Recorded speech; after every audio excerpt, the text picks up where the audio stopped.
if you'll set it up live, I can. Live now. All right. Turn it off on your phone.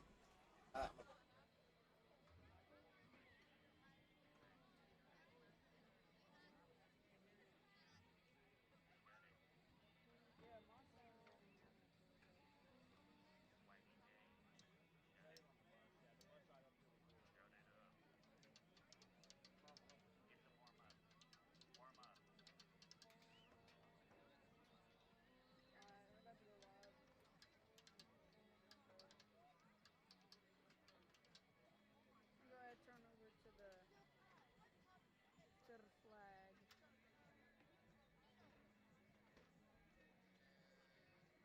Which one is it? This one?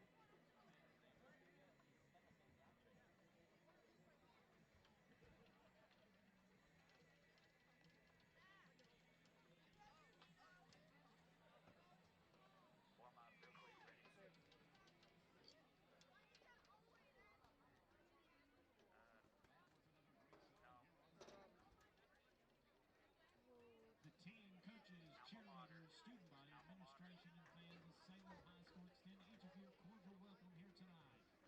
We're pleased that you could be here tonight as our guest. The Salem Greyhounds and the Atkins Red Devils are playing this game tonight through an agreement entered into by both schools. These two schools are members of the Arkansas Activities Association and abide by the rules and regulations as set forth by the association to maintain and improve high standards of good sportsmanship by their conduct and cooperation with other member schools. The high school athletes performing here tonight are friendly rivals as members of opposing teams. Interscholastic athletics affords each of us the opportunity to support our teams in a very positive way through our cheers and encouragement. The officials are people who, by agreement between the competing schools, are assigned to administer the rules of the game. Their experience and their integrity qualify them for their part in this friendly interscholastic contest. In just a few moments, we'll have the playing of our national anthem, a moment of silence, and the Pledge of Allegiance.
Good evening, Red Devil fans, and welcome to Salem, where tonight the Red Devils have traveled up to Fulton County to take on the undefeated Salem Greyhounds. I'm Scott Warren, and my broadcast partner with me is Zach Phillips, and we are set to bring you a battle of the unbeatens tonight, and this one is a big contest. Both of these teams come in 5-0, 2-0 in the conference. The winner of this one is going to be in the driver's seat pretty much for have an inside track at the conference championship. As I mentioned, both teams come in at 5-0. Both teams 2-0 in the conference. Salem ranked number 1 or number 2, depending on the poll you look at. Atkins as high as number 6, depending on the poll you look at. So this is a big game, Zach. No, this is a huge game for the Red Devils coming into here tonight as our team captains are getting ready to walk across the field, and we are getting ready to observe the Pledge of Allegiance here at Salem. And we're going to take a 1-minute break. While we do that, we'll be right back with more Red Devil football on 100.9 Quick FM and Red Devil Media Productions. And to the republic for which it stands, one nation, under God, indivisible, with liberty and justice for all. Now a moment of silence.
For the moment.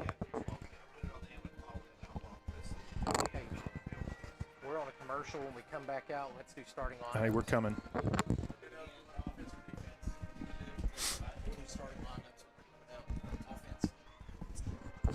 And we are back here in Salem as we're getting set for kickoff. The captains are making their way to midfield for the coin toss. Captains tonight are number 31, Blake Mitchell, number 29, Mason Martin, number 10, Cole Crawford, and number 40, John Davis. Over here, if you're watching along with us on Red Devil Media Productions, we're going to give you our offensive starting lineups tonight, starting with the offensive line from left to right. We've got big Mr. Chance Call, then bringing in a left tackle over with left guard. It's already left out of the screen, but our offensive lineman, you've got well, if can we get it back on the screen? There it goes. Solomon Lytle, left guard. Kay Bartlett, Sawyer Bartlett, Lucas Shannon there at right tackle. Moving on from the offensive line, we've got Cooper Goodall, Davin Bowden, Alan Horn, Tanner Hegeman, Mason Martin, our all-state running back there in the backfield, and then at quarterback, the 3-year starter, Cole Crawford, who has been money for the Red Devils so far this season, Scott. He has been the epitome of efficiency so far, has Mr. Cole Crawford. Cole Crawford comes into this one 38 of 52 passing. That's 72%, 667 yards through the air, 12 touchdowns, and no interceptions.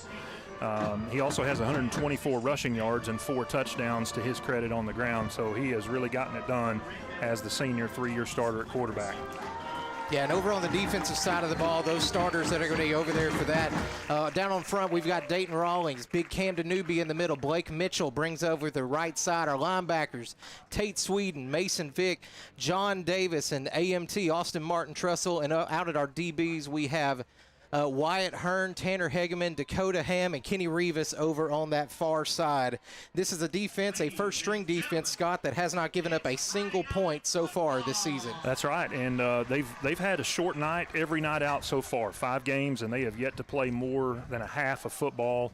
But you're exactly right. They have not given up a single point this starting defense for the Red Devils, and they're going to have their hands full tonight with a Salem team that has put up some big numbers so far. Yeah, you're exactly right. This is a Salem football team that loves to run the ball behind the back of number 5, and this kid has 70 carries and over 700 yards. That's at a very impressive clip of running the football.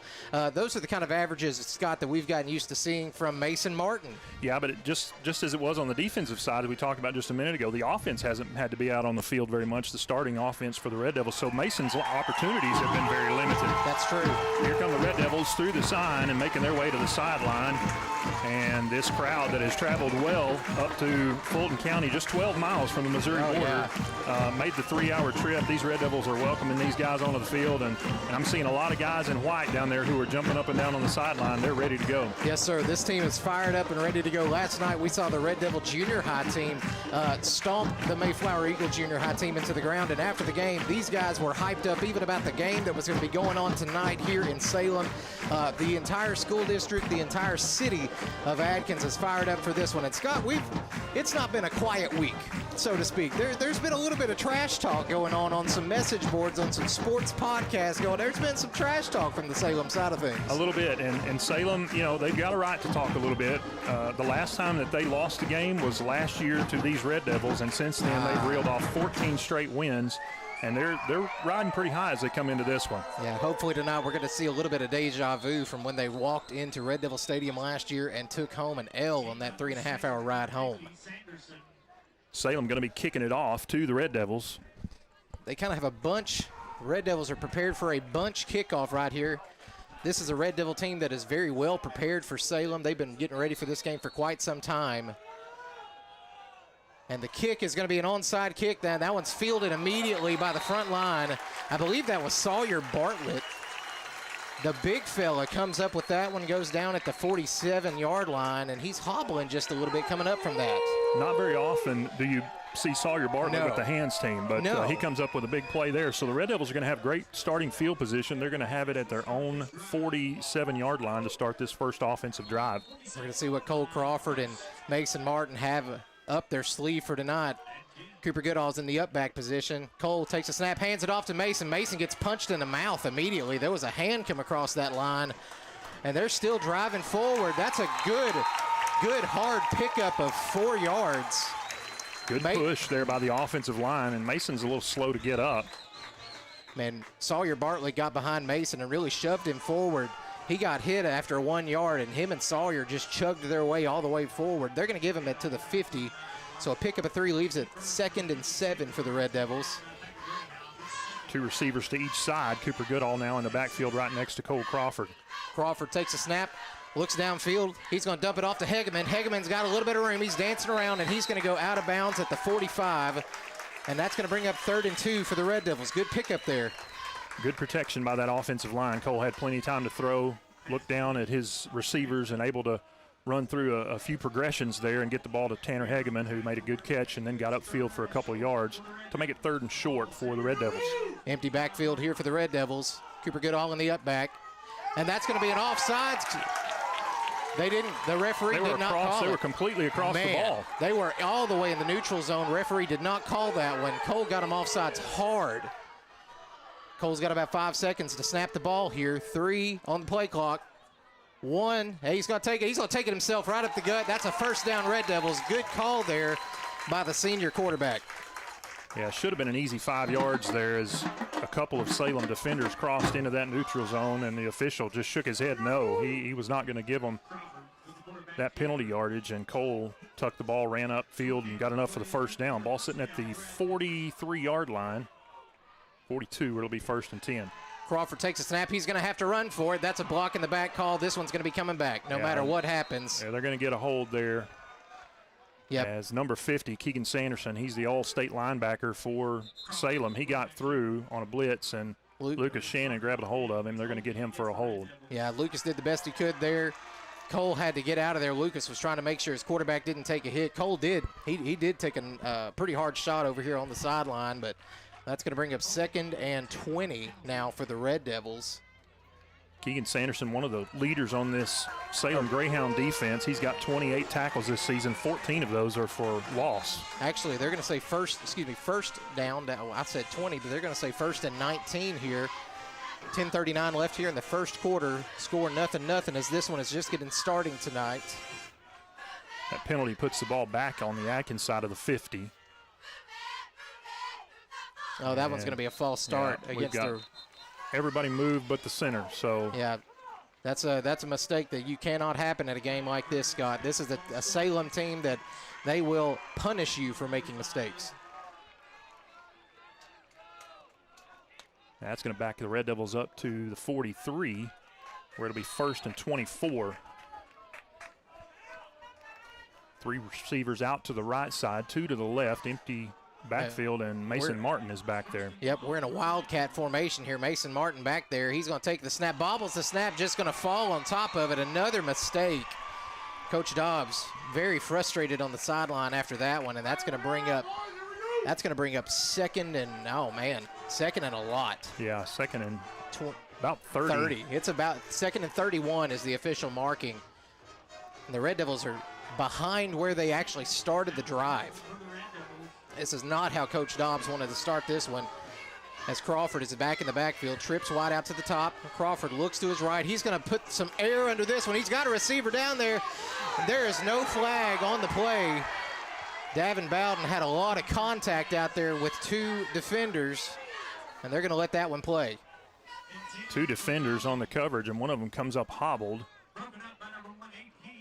Ball just hung up a little bit, and Salem able to knock it away. There was a lot of contact there, no flag, so it's going to be 3rd and 31 now. Ball on the 36-yard line, the Red Devil 36. So Red Devils got a long way to go if they're going to pick up a first down on this one. Try to get it all on that last play. The pass was intended for Davin Bowden. Ball's incomplete. Here's the truth about this one, though, Scott. If you can get down to the 40, you're within Kenny Rivas' field goal range. That's true. We saw him in warm-ups. Cole's going to take it himself here. He's going to go right up the middle. You know, folks, there's not really a play for 3rd and 31. No. Red Devils are going to get that one back up to about the 40-yard line, and that's going to be where our punt team is going to come onto the field. Officially fielded at the 39. So after the first drive, the Red Devils actually moved backwards. Couldn't get anything positive going on that one after a couple of penalties. And Cole Crawford is going to be back to punt this one. We haven't seen him do that just a lot this season. That's going to be a line drive punt. That's going to take a really good Red Devil bounce, and that one is going to come dead at about the 22-yard line. Really good punt there by Cole Crawford.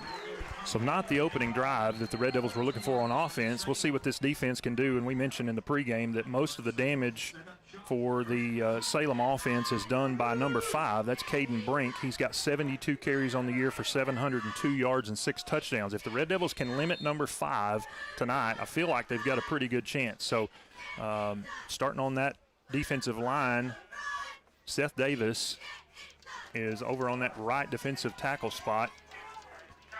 So a little bit of a different. Yeah, well, we've got 4. We have 5 guys down. Yeah. And that's going to be a handoff. Number 5. Yep, there he goes around that side. And that's going to be enough for a first down before he's finally pushed out there by number 23, Dakota Ham. That's a first down run. That's a different look than we've seen from the Red Devils all season. We had 5 men down in stance. And Salem runs the ball almost exclusively. Yes. Their quarterback throws the ball at about a 47% completion percentage. They do not like to pass the ball. As Scott mentioned pregame, their running back has over 700 yards rushing, and they are coming out here in a jumbo formation. They're going to run the ball, and that's going to be another handoff. Number 6 is going to have it around the left side. He's got space, and that is going to be another first down for Salem. 2 quick first downs there. And the Red Devil defense is going to have to figure out how to seal off the edge. Yeah, that was Ethan Birmingham, number 6, on the carry to the left side. So Salem running to the right, running to the left, and either way they've been able to get success, picking up more than 10 yards on both of those first 2 runs. And that Salem offensive line is fired up now. They're slapping each other on the back and on the helmet. Yep.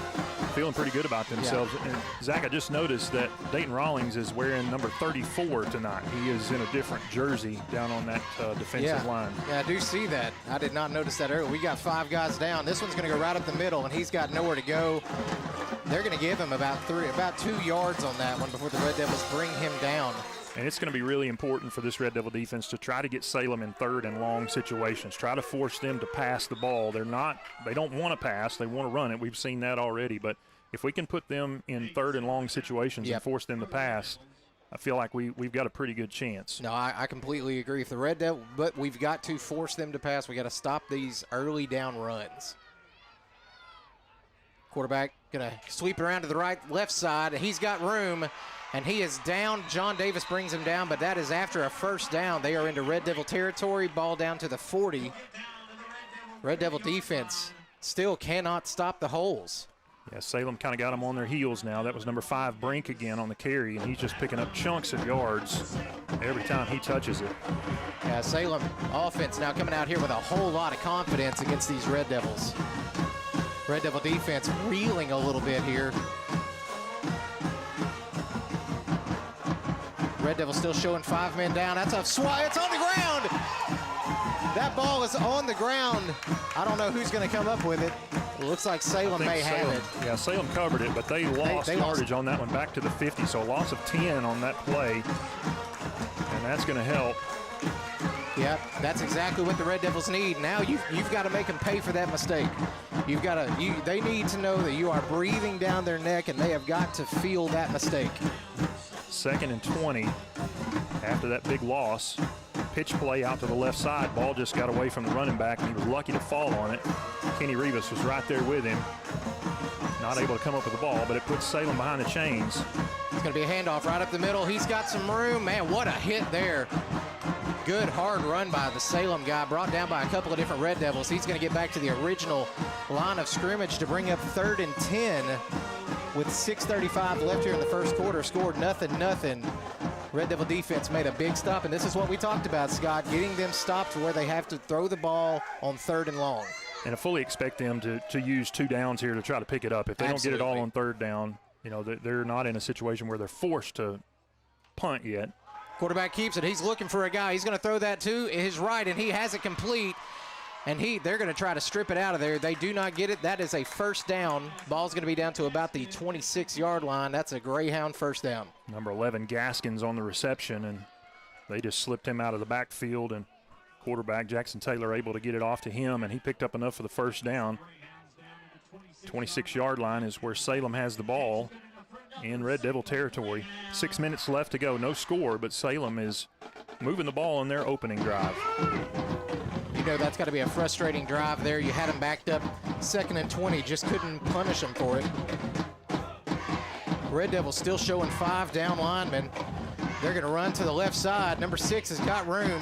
He's going to get brought down by a gang of Red Devils over to that left side. But again, he's going to get a pickup of about 3 yards. Yeah, they gave him a lot of forward progress there.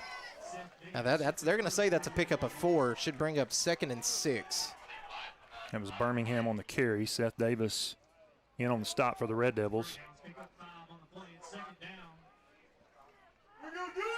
Ball now at the 23-yard line. Solomon Lytle here going to check in for Seth Davis. Solomon has not played a lot of defense so far this season.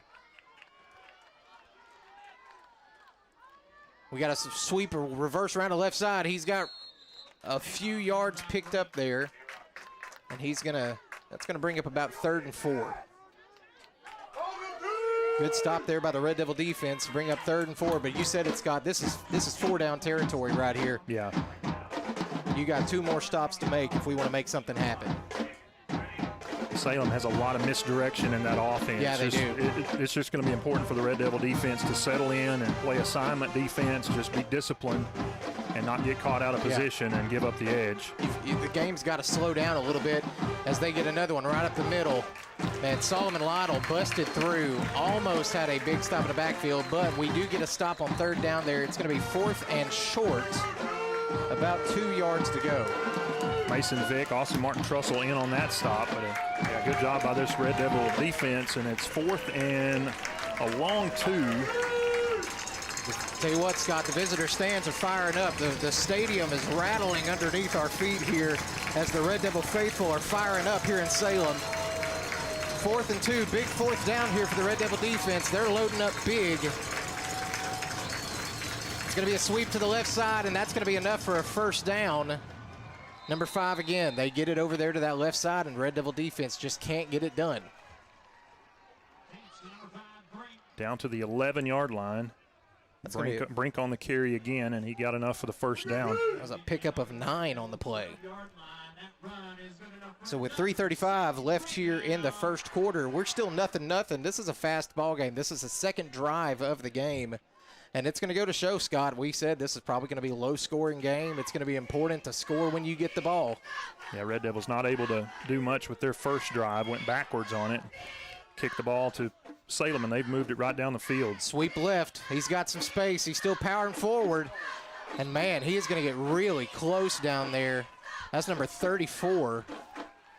That is Colton Smith, and he was breaking tackles as he went along that left side, just picking his way through. And it was a pickup of about 9 on that play. Down inside the 5. They're going to mark him at the 3. 2nd and 1 from the 3-yard line here. And Salem can get a first down at the 2. And they're taking their time in the huddle, trying to use up as much of this first quarter clock as they can. 2:37 left here in the first. It's going to be a handoff right up the gut, and that should be, they're saying they're in, and that is a signal. Signal's on the far side. It's a touchdown, Salem. And there we go, Scott. The first points this first-team defense of Atkins has given up this season, and there's going to have to be some adjustments made on that defensive front. Yeah, and Atkins is playing a different defense than we've seen them play all year. Normally they come out in a 3-4, 3-down lineman. They've got 5 down linemen. That's a 5-2 defense. We have not, like you said, we haven't seen that all season long. Looks like Salem's setting up to go for 2 here. Now they're going to pivot over into an extra point formation. Kind of have the same pre-snap formation as the Red Devils do on that extra point. Not sure what they're going to do, and then they move over for the PAT. And they're going to fake it around to the right side, and that ball is caught, and that's going to be 2 point is good. Salem is going to go up 8-0 over the Red Devils. I was about to say, Scott, I wouldn't be surprised if they fake it. And they did just that. So Salem takes the 8-0 lead with 2:29 left to go in the first quarter. We'll take a 30-second break, and we'll come back with more Red Devil football on 100.9 Quick FM and Red Devil Media Productions.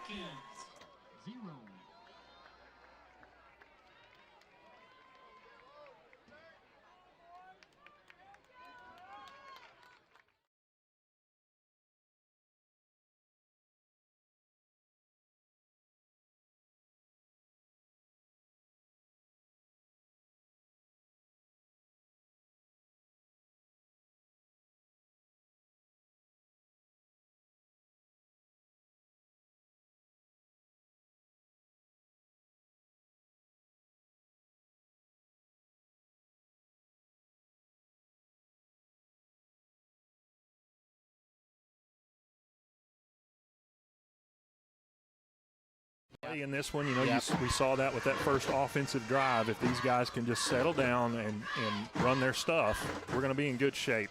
You're right. I mean, this is a big-time game right here. You've got 2 undefeated teams coming in here. This is a game last year. Like you said, Salem hasn't lost since the last time they played Atkins. Yeah. So this is a big game, a lot of emotion involved with this one. Not sure what's happening there. There's going to be another onside kick there. And that one's going to be fielded by number 2, Tate Sweden, and he's just going to go down with it, and that'll give the Red Devils, again, great field position. Ball around the 43-yard line. Red Devil offense, Scott, they have got to punish them for this field position now. Got to capitalize on this now. Yeah, last time Red Devils had a good first down, and then because of mistakes, some penalties got moved all the way back. They have got to punish Salem for giving them this good field position. Ball on the 43. That's a sweep out there to Mason Martin. Mason's got a juke. He spins around. He makes some guys miss. He's going to get brought down. That's going to be a pickup of about 4 yards to bring up 2nd and 6. Good first down run by Mason Martin. Just trying to get him the ball in space out there. And Cole pitched it out to the right side. Mason made a couple of moves. And Mason is limping. Yeah, he was limping after that first play when he got bottled up early and then got pushed by his offensive line, and he's favoring. He's hurting. Mason's hurting. He can. Yeah, I don't know how much Mason's going to be in. He can't even run down the field, Scott. Mason, good pickup there for the Red Devils. Cooper Goodall, the power back, getting in on that, but I'm just watching. Mason can't even run downfield. Yeah. Cooper right up the middle on that run. Dayton Rawlings is coming in for the Red Devils on offense. This is a first this season. We saw him at that up back position last year, and even got some packages in there where they give him the ball, but you got to expect that primarily he's going to be in there to block. Yep. Mason Martin still in for the Red Devils. They're going to hand it off to him right up the gut. Mason is fighting forward. It is not enough for the first down. It's going to be 4th and about 2. Ball just across midfield into Salem territory as we tick under 1 minute to go here in the first quarter. Red Devils trailing 8-0. And Mason, he's walking better now. He's trying to walk that off. So 47 seconds here. Red Devils are 5 wide. Empty set here for Crawford. 4 receivers down to the bottom side of the field. 1 up top. Davin Bowden by himself. I'm looking for a quarterback draw here. And there we go. We have another neutral zone infraction. That kid was over the ball. Yeah, that one wasn't quite as egregious as the one before, but neither one of them called. Clock continues to run down. Cole's going to keep it on the right side. That's a first down.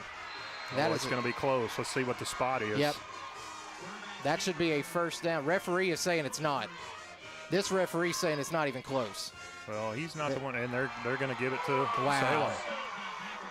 Yeah. You know, on the carry, one of the previous carries when Cooper Goodall kept it right up the middle, I thought they shorted him about a yard on the spot. And again, I'm not sure about that spot that Cole received on that quarterback keeper, but it's not enough for a first down. So a turnover on down is going to give Salem the ball now with a short field. Ball on their 48-yard line. Yeah, Red Devils are going to have to get this thing. They're going to have to settle in and figure this thing out. Offensively, they're going to have to get this ball moving. You cannot have 2 empty drives where you don't put any points up on the board. And that's a pass. That ball is incomplete. Get the ball. Nobody was after the ball. I think they were trying to set up a lateral there, and I'm not sure that he didn't have possession of it. Pass was completed to number 6. That's Ethan Birmingham. He was looking to pitch it back to number 34, Colton Smith, and I guess they're going to say it was incomplete. Yeah, that he didn't quite bring it in. But that's what they were setting up. He was going to catch it, and then he was going to pitch it behind him, and honestly, if they had worked that out, that was going to be a touchdown. We didn't have a guy out there. That incompletion stops the clock with 14 seconds. Quarterback sweep to the left side to number 34. He's got room. Blake Mitchell meets him in the middle. Good job by the Red Devil defense rallying to that one. Man, Blake Mitchell is fired up. 31 just turned into the Hulk in the middle of that field, and that's what the Red Devils need. They got to have some guys fire up out there. Salem able to get it to midfield. It's going to be 3rd down and 7 when we start the second quarter. That's the end of the first quarter. Our score, the Salem Greyhounds 8, your Atkins Red Devils 0. We're going to take a 1-minute break, and we'll come back with second quarter action. This is Red Devil Football on 100.9 Quick FM and Red Devil Media Productions.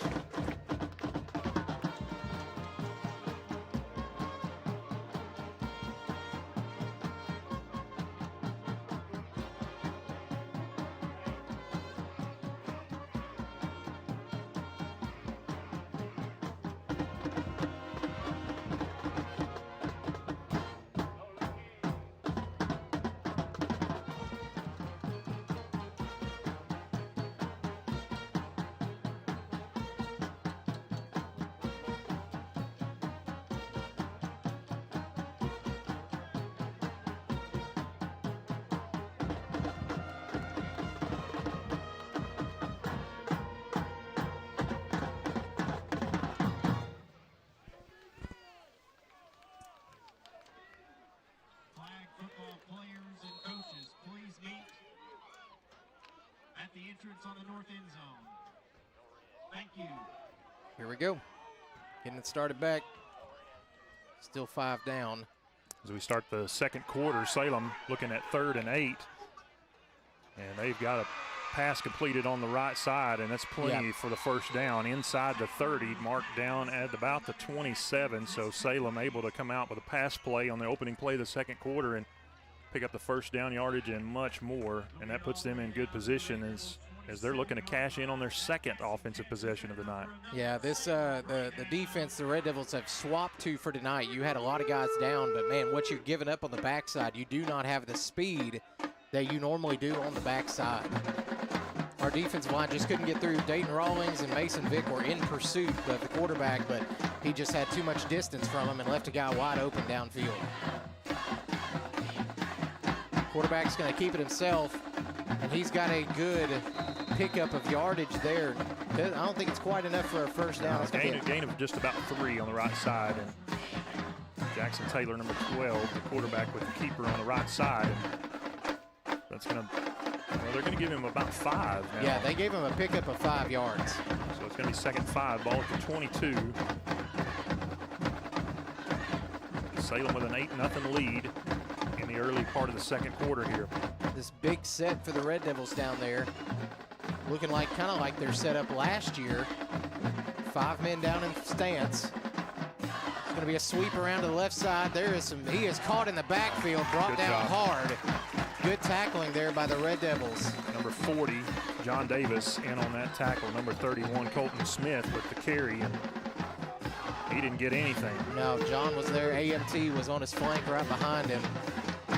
3rd and 5. 4-down territory here for Salem, so you do not win if you can stop them on 3rd. Yeah, no doubt about that. They're gonna try to use 2 to pick up 5 yards here. Yep, 10:50 left here in this first half. Red Devils trail 8-0 against the Greyhounds. That's the first time we've had to say Red Devils trail this season. Quarterback hands it off. Oh, hit hard right in the middle of that line. John Davis smashed the running back, number 5, right in the middle of the line. And you mentioned that pregame, Scott. You think he needs to have a couple of meetings there with John Davis up in the middle, and maybe we can slow down this running attack. Yeah, 5 Brink, again, he does most of their damage, and John Davis dropped him for a loss that time. So it's going to be 4th and 6. Big play here for the Red Devil defense. Yep. Need to get Salem's offense off the field and get the ball back to this Red Devil offense. Stadium is rattling. Visitor stadium rattling here in Salem. The offense has taken plenty of time here. I think they're probably going to call a timeout at this point. I think so. Yeah. Play clock under 5 now, and they're going to take a timeout. Yep, which is good. Red Devils have got the fans fired up here. This gives Coach Harrelson a minute to draw something up. We're going to take a 30-second break while they discuss things on the field. This is Red Devil Football on 100.9 Quick FM and Red Devil Media Productions.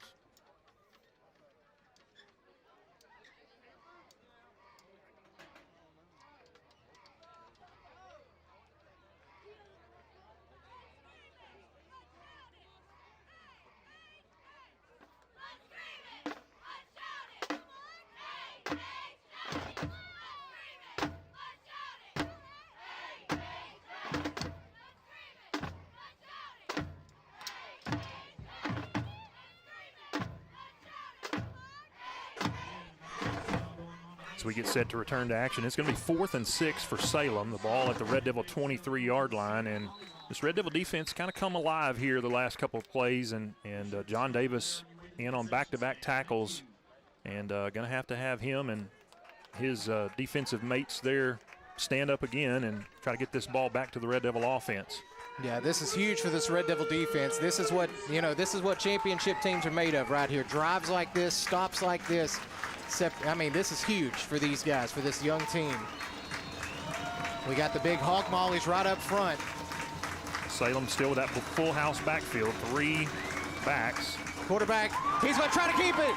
He is going down. And that is great defense there by the Red Devils. Huge stop on 4th down. Scott, what did you see there? That one got busted up from the beginning. Well, it was Dayton Rawlings who got in. I really think the design of that play was to give it to Brink, number 5. He was the first man through on that right side, and Dayton Rawlings was right there. And if they tried to hand the ball off, I'm not sure it wouldn't have been a fumble. So Jackson Taylor pulls the ball down, tries to throw it out, and just couldn't find anybody. He was under heavy pressure too. So a good job by this Red Devil defense to stand up, get the ball back to the Red Devil offense, and now we'll see if we can do something with it. So as the Red Devil offense is coming out on the field, folks, it looks like Mason Martin's night may be done. The coaches and several players have come over and tapped him on the helmet. Mason is on the sideline, and he may be done for the evening with that ankle injury. Dakota Ham in the backfield now with Cole Crawford. Cole going to throw it. Man, he uncorks it. Man, we got some room. Oh, just a little bit too much. About 2 yards beyond the reach of number 11, Tanner Hageman. Just out of, man, that was going to be a touchdown. Yeah, he had a couple of steps on his man. Cole tried to lay it out for him, just couldn't quite run under it. Man. That one had 6 written all over Yeah, it. it did. That was going to be a really good comeback. Mason Vick coming out onto the field here, probably going to be in that up back. Yep, he's in the up back. And you mentioned Dakota Ham stepping in here for Mason. Dakota is our other speed back. Normally you see him at DB, but Dakota's quick as a hiccup too. And he's going to get a carry here. And he's met immediately. Offensive line could not protect him there. Somehow, Lucas Shannon at right tackle ends up over at our left guard position. That Offensive line struggling to get a good hold here. And that's going to bring up 3rd down, and that's a loss of 1, 3rd and 11 here for the Red Devils. That was number 16, Ryan Daly, who came in to make the stop on Dakota Ham. So Red Devils with a 3rd and long here. Last thing you need right here is a 3 and out after your defense just put up a stone wall. Got a man in motion across the middle. Crawford takes a snap, looks to his left. It's going to be a little dump off to Hegeman. Hegeman's got it. He's got some room to run. Go, Tanner. Tanner's got plenty of room. Boy, he's fast. Cuts it Breaks back a up, and he's tackle. still on his feet. He gets out of bounds at about the 50. We'll see where they mark him. Man, great blocking downfield. Sawyer Bartlett left his defender on his rear after that hit. Man, Tanner Hegeman spun out of an early tackle and just did a tremendous job. Great blocking by this Red Devil offense. Let's see if we can capitalize on some momentum. They're going to mark him out of bounds at the Red Devil 49. Red Devils going quick here. Give us to Cooper Goodall across midfield, and now he's down to the 45, and he's going to be driven back, but they'll give him forward progress. Good pickup on 1st down there for the sophomore, number 8, Cooper Goodall. Cooper Goodall is the power back for the Red Devils. If you haven't seen him play, you're going to get to see him, bless your heart, for the next 2 seasons after this year. Cooper Goodall is a power back, and he is one that, now that, you know, with Mason injured, you can imagine Cooper's going to get to carry the ball a lot tonight. And we've got a stoppage in play, officials timeout. And I'm not sure what's going on. Mason is coming onto the field. no, that's That's Jackson Jackson Koenigsader. They sent Tanner Hegeman off the field. And Jackson Koenigsader going to take his place over there on the far side. Now the Red Devils switching their formation, going to have 4 receivers in the pattern to the right. Koenigsader alone to the left, and Cole is moving over to communicate to him what's going on. I think Tanner's knee pad came up. They're having a big thing about equipment. Cole Crawford keeps it himself right up the gut. That's a 1st down, or really close to a 1st down. It is a 1st down. They're going to move the chain, so Red Devil offense has a little spark now, moving the ball down the field. They are into Salem territory and with a 1st down. Now Tanner's going to come back out. Koenigsader comes off. Yeah, that was just an equipment thing. Tanner's knee pad had come out, and the referee sent him out. Last week in the game, we saw him send Kenny off the field twice for a mouthpiece issue. Yeah. Crawford, empty backfield. Looks left. He's got Hegeman. He's gone. Just overthrew him. Just a bit overthrew. Tanner kind of had a stop and go, and I think he waited a little bit longer than Cole thought he was going to. And, again, that's 2nd time now. We almost saw the connection between Cole and Hegeman. Yeah, and Salem was trying to bring some pressure that time. Good job by the Red Devil offensive line to pick that up, and I think Cole had a little more time maybe than he thought he was going to have. Red Devil still showing this empty backfield here. Well, now Cooper Goodall is at the quarterback position. He's going to keep it himself right up the gut. He's got plenty of room. Cooper powering forward. The offensive line is with him. Good push there. That's going to be just short of a 1st down. Good pickup by Cooper Goodall. That should be about 3rd and 2. Red Devil offense up over the ball quickly. Going to try to catch Salem on their heels here. Red Devils in the pistol. Crawford takes a snap, hands off to Goodall. Oh, he's tripped in the backfield. A good tackle by number 22. Got him by his shoestring, and that's going to bring up 4th and 2. This is obviously 4-down territory. 22 is Cole Steeman. He's hard to miss out there. He's 6'7", 215 pounds, and now we're bringing in the jumbo package. Yeah, Camden Newby, the big gobstopper, is coming in. Camden, our nose tackle. If you bring in an extra 350 pounds, that usually means one thing, Scott. 4th down and 1, and we're going to try to pick it up, you would imagine, on the ground. Just get a good push here. And Crawford in it back at quarterback, and he's going to go. Crawford is hit early. He falls forward. That's a 1st down. Great job by the senior quarterback to get a 1st down. He just willed his way forward, Scott. He dodged a man in the backfield and then dove forward, just got enough for the 1st down to keep this Red Devil drive going with 6:49 left to go here before the half. Red Devils now have it inside the Salem 30-yard line. And that was a great job. That's that senior leadership. You cannot put a price tag on that. Cole Crawford, a 3-year starter. He is the epitome of efficiency, and here he is again making it happen. He does it primarily through the air, but he can pick it up with his legs, as we've seen throughout the season. He did it right there, and that's exactly what the Red Devils needed. Goodall in the backfield with Crawford. It's going to be a handoff to Goodall. He's going to be patient, and he's going to be hit early. He's going to be behind the line there. That should be a loss of 1. Nowhere to go that time. Yeah. They just Salem just brought the house, and as the clock they stopped Cooper up before he could really get started. As the clock ticks below 6 minutes now, Red Devils trail 8-0. 5:55 left here in the first half. Red Devils on about the 30-yard line of Salem. They're headed down the field. Crawford, we got a penalty on the play. Well, they blew that one dead before we really got started, so we're going to have probably going to be a false start. A motion penalty on the Red Devils, so that's going to back them up 5 yards. And we saw this with that first drive. Had a couple of penalties that got them behind the sticks and just couldn't recover from that. That's going to make it 2nd and 16. So a short loss on first down, and then the penalty backs them up to the 35-yard line. Dakota Ham's going to be in the backfield with Crawford. 2 receivers to each side. Crawford rolls left. That ball is completed to Hegeman. Hegeman is going to stay in bounds and fight forward. That's only going to be a pickup of about 4 on the play. Gets him back close to the original line of scrimmage, but it's going to be 3rd and 11. So just a gain of 5 on that pass play to Tanner Hegeman. This is, you're definitely in Kenny Rivas' field goal territory, but you want a touchdown here. I think this is 4-down territory. Yeah, down 8-0, and with a team like Salem, you can't just settle for 3. No. Crawford takes a snap, looks right. He's got pressure. He's going to get He breaks out of that sack. Great job by Crawford. He throws one, and that one is going to go out of bounds, man. Intended receiver on that one was Cooper Goodall, just a bit out of bounds. But, man, heck of a job there by Cole to break those tackles. Looks like offense is going to stay out for this one. Kenny is still on the sideline. So here we are, 4th and 12, Scott. Red Devils are going for it. Yeah, you're kind of in that position where, three doesn't help you much. You're still going to be down by 5 if you kick a field goal, convert a field goal here. So Red Devils would much rather keep this drive going and try to get 7 on the board. We are bunched up to the top of the screen and wide out. Davin Bowden by himself down here. Cole was going to air one out to Davin, and Davin caught it. That is a catch. Great catch by Davin. Good adjustment. Cole threw it where only Davin could get to it.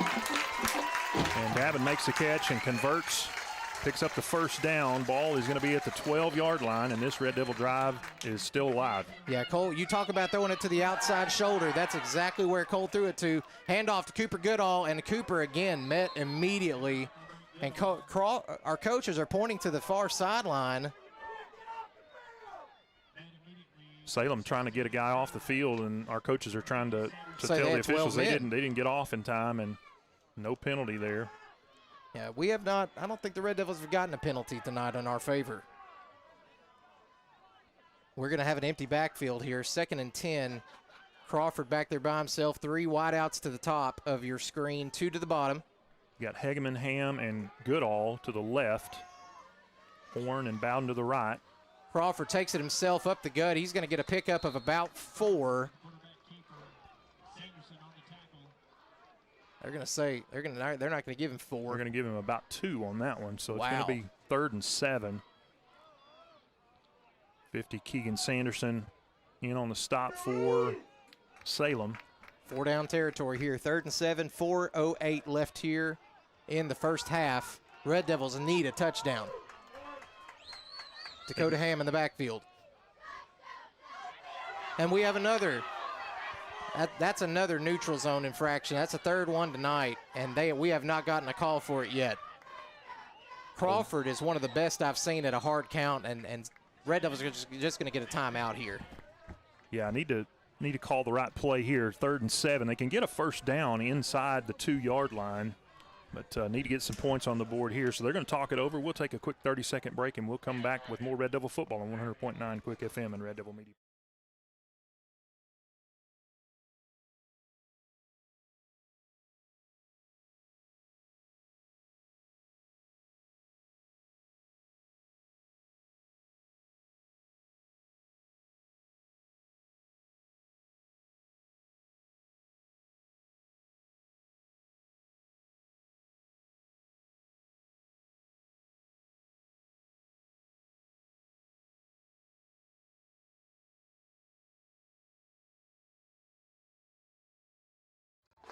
As we get ready to return to action here, it's going to be 3rd and 7 for the Red Devils.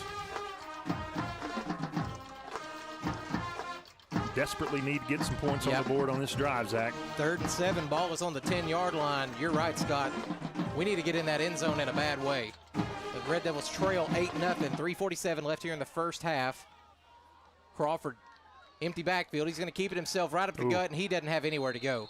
He got hit hard around the ankles by number 50, Keegan Sanderson, who dove in. He's a little slow to get up there. Yeah, Cole comes up a little bit gimpy. He's going to stay in there. Very short gain on the play, so it's going to be 4th and 6 for the Red Devils. Cole looking to the sideline, getting the play call from Coach Austin Dobbs. Got a solo receiver to the right, Davin Bowden, 3 to the left. Dakota Ham kind of lined up at that tight end position. Big play here for the Red Devils. He's going to air it out, and that's to Davin. That's a touchdown. Great catch by Davin Bowden. He just posted up his man in the end zone and wrestled the ball away. Yes, sir.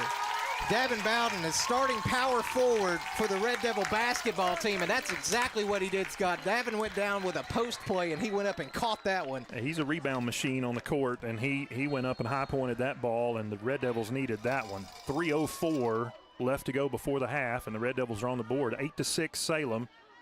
And now we'll see. The Red Devils are going to go for 2 here to try to tie it up. Absolutely. Check that. Kenny Rivas is going to kick. Now they move over into the kick formation. You think Dobbs doesn't have some fakes here? We'll see. See if we can get a fake for a fake. Salem's ready for it. Kenny's going to get the hold down, and that kick is up, and it is right down Main Street. Kenny Rivas is as steady as the day is long, and Red Devils bring it up. It's 8-7, 3:04 left here in the first half. Don't go anywhere, folks. We have a barn burner. We'll take a 30-second break, and we'll come back with the kickoff. This is Red Devil Football on 100.9 Quick FM and Red Devil Media Productions.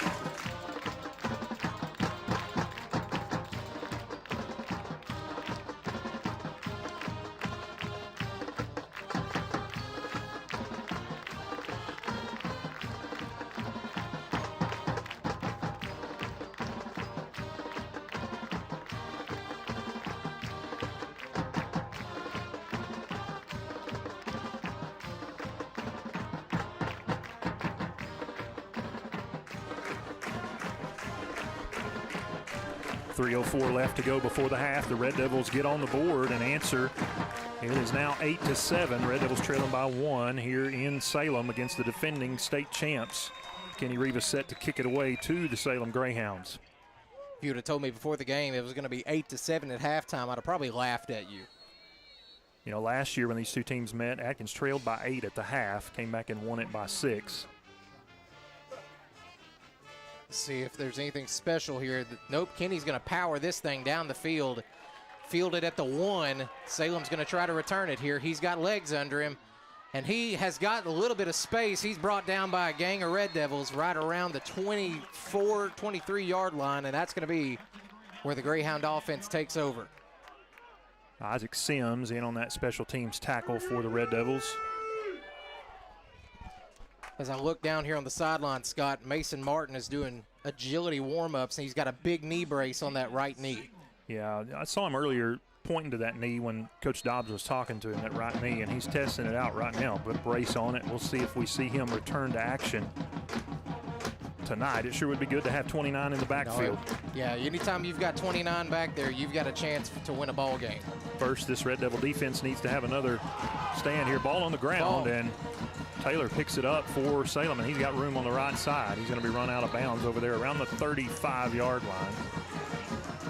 They're going to say that he made it up to the 37 there, Scott. Nope, they're bringing it back. Bringing it back. Just shy of the 35. We're going to mark it at the 30, about the 33 and a half. So Taylor able to turn nothing into something. That's there. Right. Disaster into a first down. 2:50 left here in the first half. Red Devils trail by 1, 8-7. Salem trying to get down the field before the end of this first half. We mentioned in the pregame, Salem riding a 14-game win streak since that loss to the Red Devils last season. They're looking to extend it. Quarterback keeps it himself. He's going to get brought down. Good tackle there by the Red Devils. I can't see who that was. Dayton Rawlings in on it. Blake Mitchell. Yeah, Blake Mitchell, Dayton Rawlings looks like.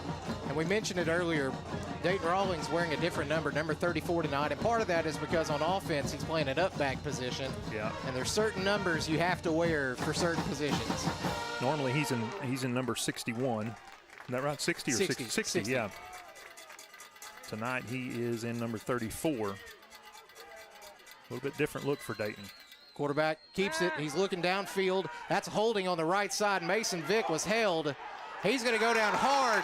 Huge tackle by a couple of Red Devils over on that far sideline, and that's going to drop them back by about 7 or 8 yards. Yeah, some holding going on there, and also Salem had an offensive lineman about 10 yards downfield, and Taylor was looking to wind up and throw it over there on the far side, and he got stood up and dropped. It's going to be a loss on the play, make it 3rd and 11. Yeah, this left tackle over here owes Mason Vick dinner in a movie. That was a bad hold over here. And the clock should be moving, and it is stopped at 2:04. We have a clock issue going on here. Quarterback looking to throw the ball, holding against Dayton Rawlings over there. He is not going to get far. Blake Mitchell was there. Mason Vick finished the tackle. Going to be shy of the first down by about 2 yards. It's going to be 4th and 2. This is, you're on your own side of the field. I'd be surprised if they went for it. Looks like they may be getting ready to go for it, though. Yeah. So they're going to keep the offense out there, so another big opportunity for this Red Devil defense. Don't want to get too eager and jump off sides and give them a free first down. Make them earn it. 1:30. An opportunity for the Red Devils to get the ball back here before the half. 1:26 left here in the first half. 4th and 2 here. Big down for the defense as they've got 3 guys down. And now the Red Devils going to take a timeout. Coach Austin Dobbs wants to talk it over. We'll take a break with them. We'll take a 30-second break. We'll be back with more Red Devil football right after this on 100.9 Quick FM and Red Devil Media Productions.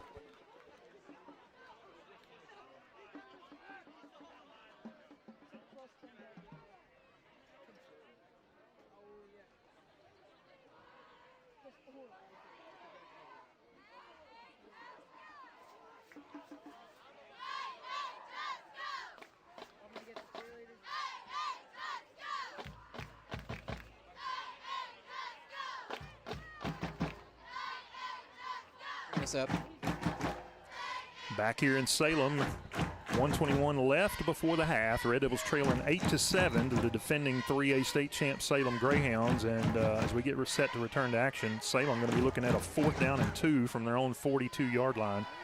And before the timeout there, Salem came out in something we don't see very often, an empty backfield. They had receivers all over the place. So it looked like they were going to throw, and Red Devils wanted to call timeout and talk things over. They come back out from that timeout. We got 3 down linemen. So back to more of a traditional 3-4. No, now we're going to bring 2 guys up. There's that 5-2 defense we've seen all night. And Salem back to the full house backfield. He's going to keep it. He does have the first down. Red Devils see if they can stop him. That's a big pickup there. They're going to say he was out at the 50-yard line, and that's going to be where the clock stops. With 1:14 left here in the first half, Red Devils trailing by 1, 8-7. It's number 34, Colton Smith, on the carry for Salem. And they do start the clock after the chains are set. It'll be about 1 minute left on the first half clock when this ball is snapped. Quarterback rolls right. He's got some room. There's holding. Big hit on the far sideline, and that ball is completed. Yeah, the Red Devil defensive front is getting mugged out there. They're just getting tackled, and there's not no been calls. Not one holding call on the field. And we've got a Red Devil down on the far side. Coach Dobbs is headed over there. Looks like Dakota Ham. Yeah. Dakota has his helmet off, and Coach Dobbs, and he's hurting. He is looks like a cramp. Yeah, he's going to stretch out. That's that right calf. Coach Dobbs and student Coach Pack headed over there. Man, you were mentioning it, Scott. Our defensive line is getting absolutely mugged down there. Not one holding call. Dayton Rawlings and Mason Vick and those guys down there are just getting mugged. Yeah, Cam Nanubi, they had a handful of him trying to drag him down, and Dakota Ham back up on his feet. He's limping off. Got a long way to go. He was on that Salem far sideline, so he's going to have to come all the way across the field. Ethan Langley, number 30, is going to check in over there where Dakota was. Ethan has played really good minutes all season this year. Atkins has good depth. We've talked about that throughout the season, and these guys who don't normally get a chance to start, they've had a lot of experience. They've gotten a lot of playing time this year. Every game. They have gotten to play in every game, which has been great for our younger guys. Salem with an empty backfield. Quarterback rolls right. Oh, my goodness. Dayton Rawlings is getting mugged over there. Great defense by number 20, Wyatt Hearn, on that far side. But, man, they've got two hands on Dayton's back as he chases the quarterback. This is ridiculous. Yeah, they're extending the hands and grabbing hold of the jersey and just giving Jackson Taylor time to roll out to the right and throw the ball. And Wyatt Hearn did a good job of getting his hand up and knocking that one down. 2nd and 3 now for Salem. Ball at the Red Devil 43-yard line with 50 seconds left on the first half clock. Now they're going to mark off a penalty against the Red Devils. I didn't see what penalty did they call? I didn't see the flag, and I didn't see the indication from the referee. That was they're defensive holding. Yeah. They called defensive holding. Man, if there's anything we've learned so far, Scott, we're not going to get a call. Not one call in favor of the Red Devils in this first half. No, not one. 3 times could have gotten an offsides on the defense, on Salem's defense, no call, and, yeah, just not going to get it. Now we got a whistle before the snap. And now we get our first one. First call in our favor comes with 49 seconds left on the first half clock, and it's a false start penalty on the Greyhounds. So that's going to back them up 5 yards. 1st and 15. Ball on the 38-yard line. They've got that far to go if they want to get a touchdown on the board. I'm not sure about their kicker. Don't know nothing about him. No, we didn't see them attempt the extra point. They ran a fake and converted 2 down here. I didn't see him out here warming up either. No, I didn't either. So, chance for the Red Devil defense here with Salem behind the chains a little bit to get a big stop. Empty backfield. Quarterback's going to take it right up the gut. He's got all the space in the world to run. He's going to make it down to the 20-yard line before he's brought down. And that's enough for the first down. 43 seconds. Clock's going to stop while they get the chain set, and Salem quickly up over the ball. Man, Red Devil defense just had a gaping hole there in the middle of the field. Clock restarts. It's at 37 seconds as we snap. Quarterback, empty backfield. He hasn't got, nope, that one's aired out, and it is way over the head of his defender. Incomplete. That's going to bring the ball, or bring the time stopped at 30 seconds. 2nd and 10 to go. Red Devils trail 7-8 here almost at halftime.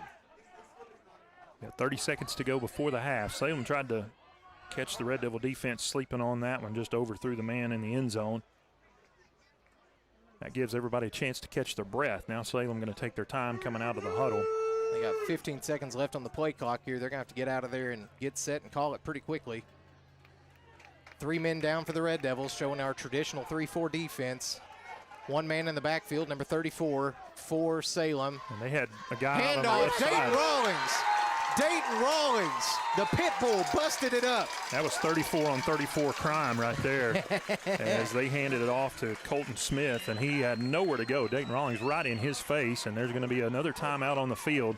It's going to be 3rd and 12 when we return to action, but we'll take a 30-second break. This is Red Devil Football on 100.9 Quick FM and Red Devil Media Productions.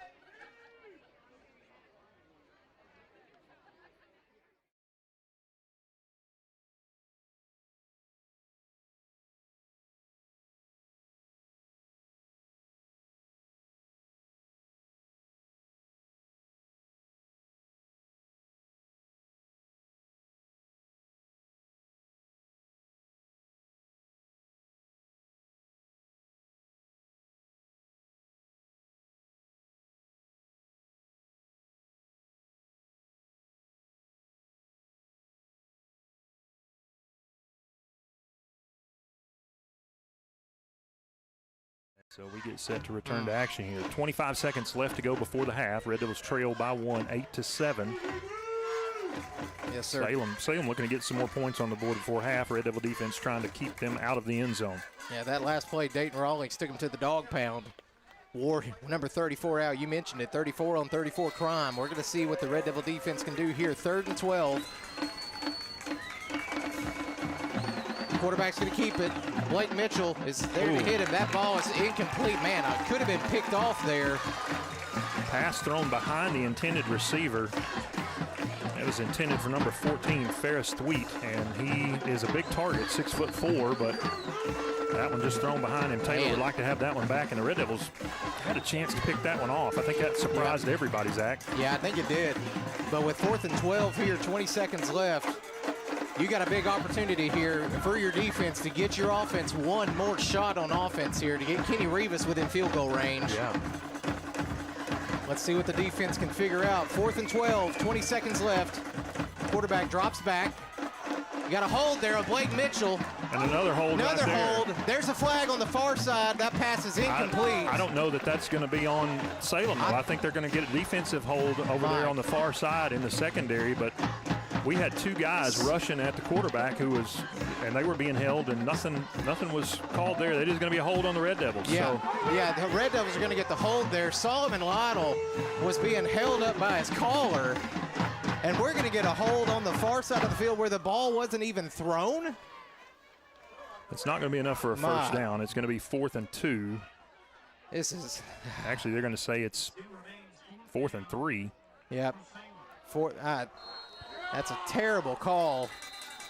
4th and 3. We're just not going to officiate the line of scrimmage tonight, Scott. Apparently not. Salem's going to take a timeout with 11 seconds to go before the half. So we'll take another 30-second break. This is Red Devil Football on 100.9 Quick FM and Red Devil Media Productions.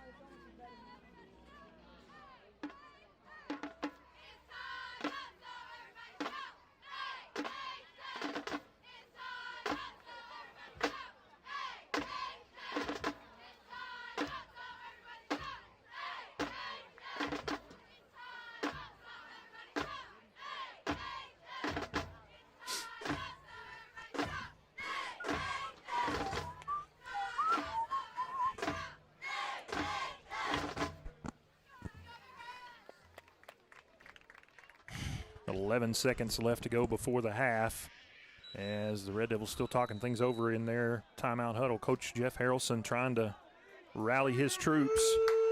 A defensive hold gives Salem 10 yards, but they're still 3 yards short of a first down. And how do you keep your defensive line motivated, Scott, when they're getting mugged down there and not getting any calls? I don't know. You're going to have to find a way, though. Here we go. Salem breaks the huddle with two receivers to each side, a single back to the left of the quarterback. Taylor back to pass, and then we've got a whistle. And what's going on here?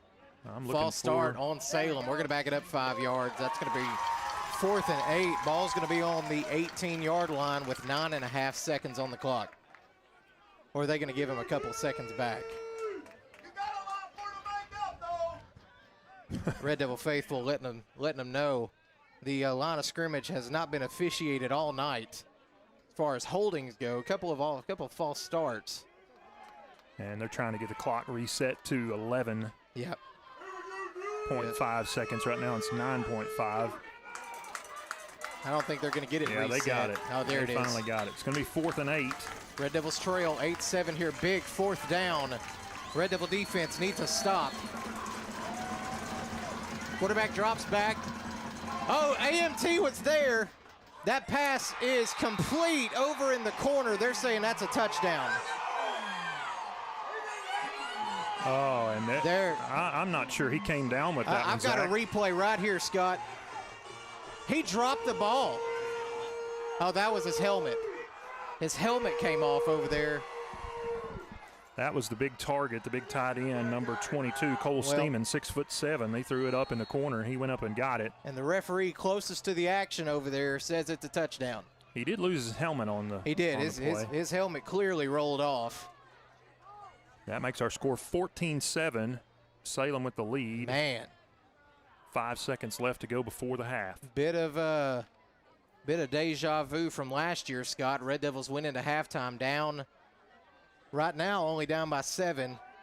They're going to go for it here on this extra point conversion. That pass is going to be incomplete. No penalty on the play, so Red Devils are going to have the ball kicked to them. 5 seconds left in the first half. Red Devils trail 14-7.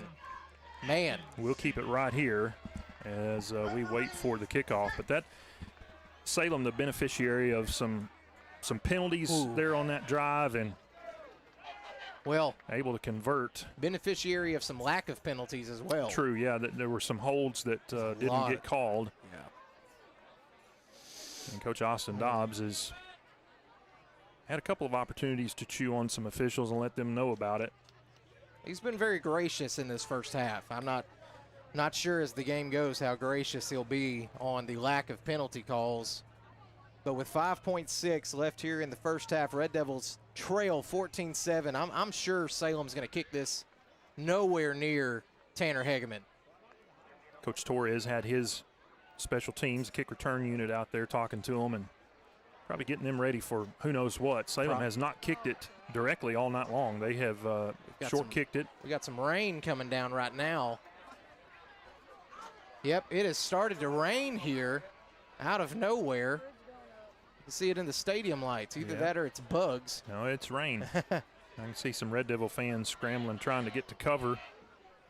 It's going to be a wet halftime. Thankfully, we are in a press box. Very short-lived. Now the rain seems to have stopped. I think so. Quick little stop there. Bunch formation on extra point. They're just going to try to squib it. And, man, he falls. I think it was John. John Davis fell on top of it, and then he got trampled. Yeah, and Salem was off sides. They broke the. It's terrible. Broke the huddle there and kicked it, and they had two men out in front of the ball. We're not going to officiate that tonight. So you got 4 seconds left here. You're about 12 yards from Kenny Rivas' field goal range. I'm throwing it deep. I'm with you. I think you air it out here. Who cares if you get an interception? Let's air it out. Let's see if we can get a touchdown. Tanner Hegeman on the far end. He's been his favorite target all season. Davin Bowden and Allen Horn down on the close end of the field. Cole checking the play call on the sideline. Now he's communicating it over to his receivers on the far side. 15 seconds on the play clock here. Crawford looks deep. Block is going to hold here. He's just going to toss this one over sidelines. He didn't have a man down there. Good decision probably by Cole Crawford, and that is going to bring us to halftime, Scott. It is 14-7. Red Devils trail the Greyhounds, folks. We got a whole lot more football left. We've been here before, Zach. We were in the same situation last year. Red Devils came back and won by 6, but we'll take a 3-minute break. We'll come back and recap the first half for you, get some stats for you, and get set for second half action. This is Red Devil Football on 100.9 Quick FM and Red Devil Media Productions.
Salem Greyhounds 14-7.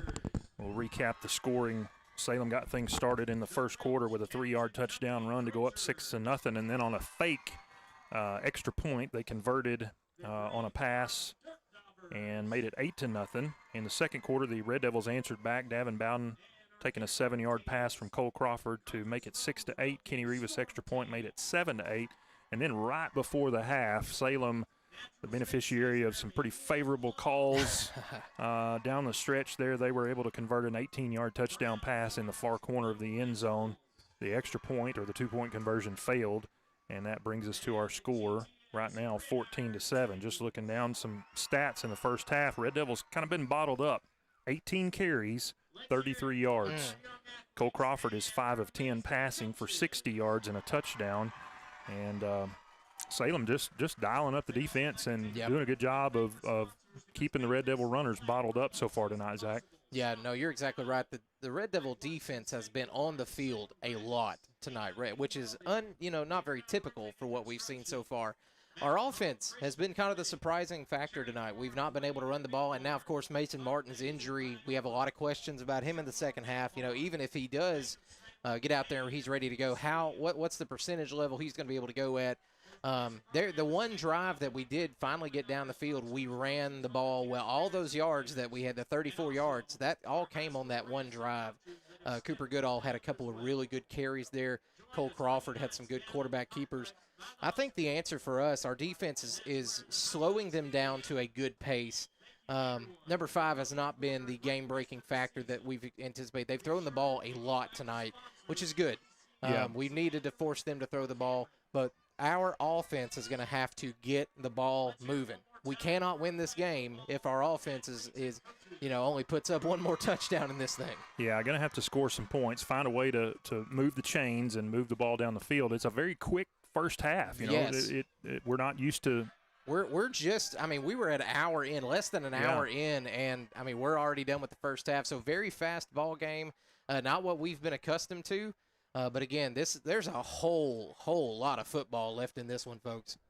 Mason Martin, we mentioned, a little bit hobbled by injuries there in the first half. His first carry, he got bottled up in the backfield and able to spin out of a tackle there and maybe kind of tweaked that right knee just a little bit and was pushed by his offensive line. But he's got 4 carries tonight for -3 yards. That's just something that never happens. No. We're not used to seeing him limited that much. But Dakota Ham came in, had a carry. Cooper Goodall, you mentioned, he's had some hard runs. Cole Crawford picking up some first downs with his legs when he needed to. But most of the damage done through the air, 5 for 10, is Crawford with 60 yards and a touchdown. Defensively, looking at some of the stats, John Davis has had a big first half, 6 tackles already for the senior, number 40, John Davis. Dayton Rawlings has a couple of tackles and had a big negative tackle for loss there in the first half. But, Red Devil defense wasn't able to capitalize on that as Salem able to convert and score a touchdown there before the half. So Red Devil defense, they've been on the field a lot. You mentioned it, Zach, and not used to that. Haven't had to play more than a half all season long, and they're going to have to do it tonight. They're going to have to dig deep and find a way to limit the damage from this Salem offense, and then when the Red Devil offense has the ball, we're going to have to convert. Yep, they're going to have, like you said, they got to dig down deep. They've got to find some manhood deep down in there. Got to find that warrior spirit, and we're just not going to let them come out in this second half. We cannot let them get across on us. Who wants to win it more? I know one of these teams is going to go home tonight. They're going to have a loss on that record, and the other one's going to go home 6-0, and they're going to go into next week's game with all the hype surrounding their team. And it's just a matter of, do you want to hear everybody talking about how Atkins is overrated and all these things? We hadn't played anybody all season, which is the trash that they talked all week. Yeah. Or do you want to come out here and show them that you're a really good football team, a great football team, and this second half is going to be where all of that is determined? And we mentioned that we're in familiar territory. Last time these two teams played last year at Sorrell Stadium at Lindley Field in Atkins, the Red Devils went into the half trailing by 8 and ended up winning 40-36. Actually, I said earlier 6-point victory, but I think just a 4-point victory. Either way, they came out with the win. So can come from behind on a team like this. Yep. Salem went on to win the state championship last year and hasn't lost since that game. So Red Devils know what to do here. Just going to have to execute as they come out of the second half and answer back and get some points on the board. We're going to take another 3-minute break. We'll come back and get you set for the second half. This is Red Devil Football on 100.9 Quick FM and Red Devil Media Productions.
Back here in Salem, it is halftime, and the Red Devils trailing the Salem Greyhounds 14-7. We were given some stats before that last break, and one of the stats that we didn't include was the penalty count. The Red Devils have been penalized 6 times tonight for 56 yards. The Salem Greyhounds only 2 for 10 yards. They've been guilty of a couple of false start penalties that have moved them back just 10 yards. But if you've been listening to us, watching us all night, you've heard us up here in the booth. Haven't gotten a lot of holding calls. The defensive front has been held clearly a few times, and so penalties lopsided thus far. Red Devils going to have to clean some of that up and just do the best they can coming out in this second half. Zach, able to find any scores from? I've been looking. If you know some scores, figure out a way to get that information to myself or Scott Warren. You can text us, send us a message on Facebook if you're aware of some scores around the league. I was trying to find Mayflower and Melbourne. Yeah. That was an important one that's going on tonight for the playoff picture of our conference. And Scott, one of the things we've talked about is we have a very thick conference on the top end. On the bottom end, it's not so thick. You've got Yaleville, Summit, Mountain View and Episcopal Collegiate, who are down there, that are really at the bottom end of the conference. But on the top end of things, Atkins, Salem, Mayflower, Melbourne, Quitman. You've got 5 ball teams really. You've got 4 right now that are undefeated. You have 4 5-0 teams coming into tonight. So this game and some of the other ones are very, very important to see how we finish the season. So yes, the Red Devils have started the season 5-0. But there's a lot of work to go if we want to get a good playoff seeding this season. Of course, you always want to get the 1 seed or the 2 seed. That way you can get that home playoff, that coveted home playoff game. That keeps you from having to travel to, somewhere like Prescott or somewhere all the way across the state. You never want to have to do that. So definitely trying to vie for that 1 or 2 spot. And in order for us to do that, Scott, we've got to have a win tonight. We have got to get a win here against Salem, who is regarded as the #1 team in 3A. They're the defending 3A state champs. Yeah, and you said it before, the knock against the Red Devils has been that they haven't played anybody, and you have no control over that. I mean, your schedule is set. You got to play the teams that you've got. So they have just played the schedule that's been in front of them, and they've dominated so far. And holding their own here against the defending state champs here in the first half. 14-7 is our halftime score. Yep. Shout out to Mike Bowden, who just texted me, got me the score at halftime or near. I don't know if it's halftime or not, but for Mayflower and Melbourne. Mayflower 17, Melbourne nothing. All right, so Mayflower flying high. Quitman has a last time that the score was updated, a 16-0 lead over Episcopal in the first quarter. Well, if they do what we did, we were up 62-0 on Episcopal at some point in the first quarter. Yeah, and last week Salem played Episcopal and beat them 69-12. So, yeah, as I said, there's a stark difference between the top end of our division and the bottom end of the division, and right now, I think even with the Mayflower-Melbourne game, that there's a differentiation being made. There's Mayflower heads up 17-0 against Melbourne. We actually passed the Mayflower band on the way coming in here. So, but that's another big game going on tonight. Red Devils, again, 14-7 is our score here in Salem. We got 4:40 left up on the halftime clock before the teams get ready to come out. Have you been able to find any more scores over there? No, nothing else besides just that Quitman and Episcopal score. We're going to take another 3-minute break. We'll come back and get you set for the second half. This is Red Devil Football on 100.9 Quick FM and Red Devil Media Productions.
back here at Salem. It's halftime. We do have a few scores from area schools to pass along to you. Dardanelle and Clinton, at last report, are tied at 10. That one in the third quarter. Pottsville leads Waldron 20-6. Cutter Morning Star up 7-0 over Danville. Mountainburg with a 21-14 lead over Hector. Marlton leads 19-6 over Pea Ridge, and Lamar up pretty big over Dover, 21-7 at this point. And Mansfield, big one in 3A. Mansfield up 46-14 over Lavaca right now. So we are at 14-7. Salem leads the Red Devils by 7. Neither team come out of the locker room yet as the halftime clock ticking down near zero. The officials are out on the field. Both teams taking their time discussing things. There's the Greyhounds coming out of their locker room, and the Red Devils still haven't seen any white hats coming around here. Scott, what do you think is going to be the key for the Red Devils in the second half if we want to come out of here with a victory tonight? Well, Salem is going to receive the kick, if I'm not mistaken, to start the second half. So it's going to be important for the Red Devil defense to keep them off the scoreboard and get the ball back for this offense as quickly as possible. Then once the offense gets the ball, it's hard to say what we're going to do if Mason Martin can't go. He may be out there. He may be limited. Mason Martin at 50% is better than most running backs at 100%. But you don't want to risk doing any damage long term to him if he can't go. But you got a lot of guys who can pick up the slack. They're going to have to do it here in the second half, and Red Devils going to have to get back on the board. The Red Devil faithful on their feet and giving a round of applause as the guys come out of their end zone and make their way onto the field for the second half warm-ups. Yeah, Chance Cauthen leading the team out of there, number 72, the big left tackle, looking to see if we can get this offensive line moving. Man, there's been a lot of pushing and shoving on the front in the trench there, but so far Salem's defensive line has really gotten the better of the Atkins offensive line. So look to see what these big fellas can get cooked up here in the second half, see if we can get the ball rolling. And you mentioned, Mason Martin at 50% is better than most guys at 100%. You're exactly right. I would expect here in this second half, I'm expecting some straightforward power run football. What's something that we've done all season, and that is give the ball to Cooper Goodall and send him right up the gut. See if we can pick up 4 yards in a cloud of dust. And so far in first half, we didn't. Yeah, and I would imagine that was part of the challenge in the first half was, the coaches talked to these guys and said, look, this is a physical team. We got to match their physicality, go out there and impose your will, move that line of scrimmage and give the running backs a chance to work. Cole has been pretty effective, 5 out of 10, and we're used to seeing him complete passes at about a 70% clip. He was 50% in the first half, but when he did complete it, it was big. It was big, yeah, and we might see some more of that in the second half. But we're going to take a 1-minute break, and when we come back, we should be just about ready for the kickoff. This is Red Devil Football on 100.9 Quick FM and Red Devil Media Productions.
Just about set for the second half kick. Red Devils trail 14-7 as we get ready to start the second half.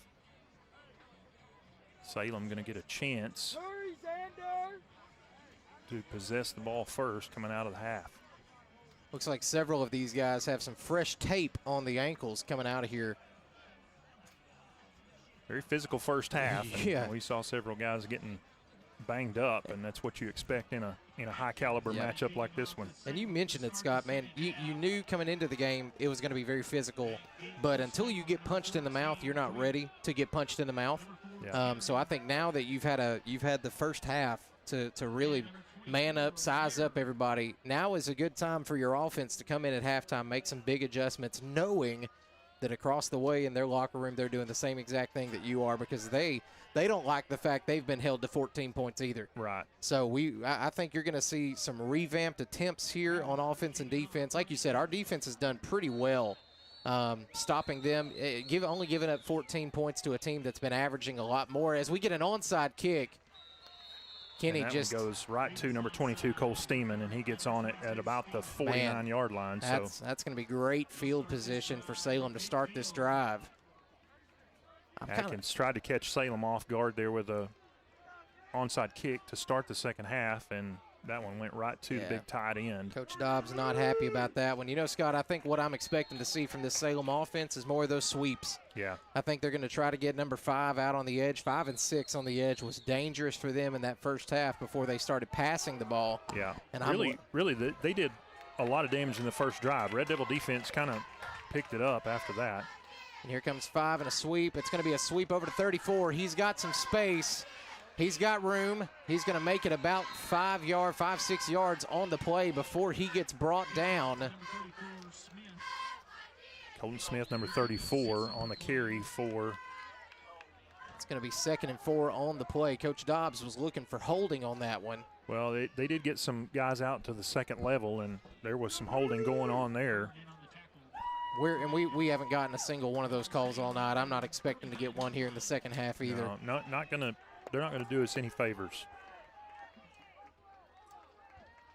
5 in motion across the back. And now we've got a whistle. Penalty flag on the play. It's going to be a procedure penalty against Salem. It's going to back them up just in front of the original line of scrimmage. Should be about 2nd and 9. Yeah, it'll be right at the 50-yard line where the ball is going to be placed down, so it is going to be 2nd and 9. Red Devil defense still showing that big front. Seth Davis, the nose in there alongside Camden Newby. We haven't really seen them play next to each other at all. They've been each other's subs all season, but this is the first time tonight to see those big fellas next to each other. Salem breaks the huddle with 2 receivers to each side. Now they motion number 5, and he was moving forward at the line he was moving forward. Snap. But man, AMT closing distance, and he's going to get shoved out right around the 49-yard line.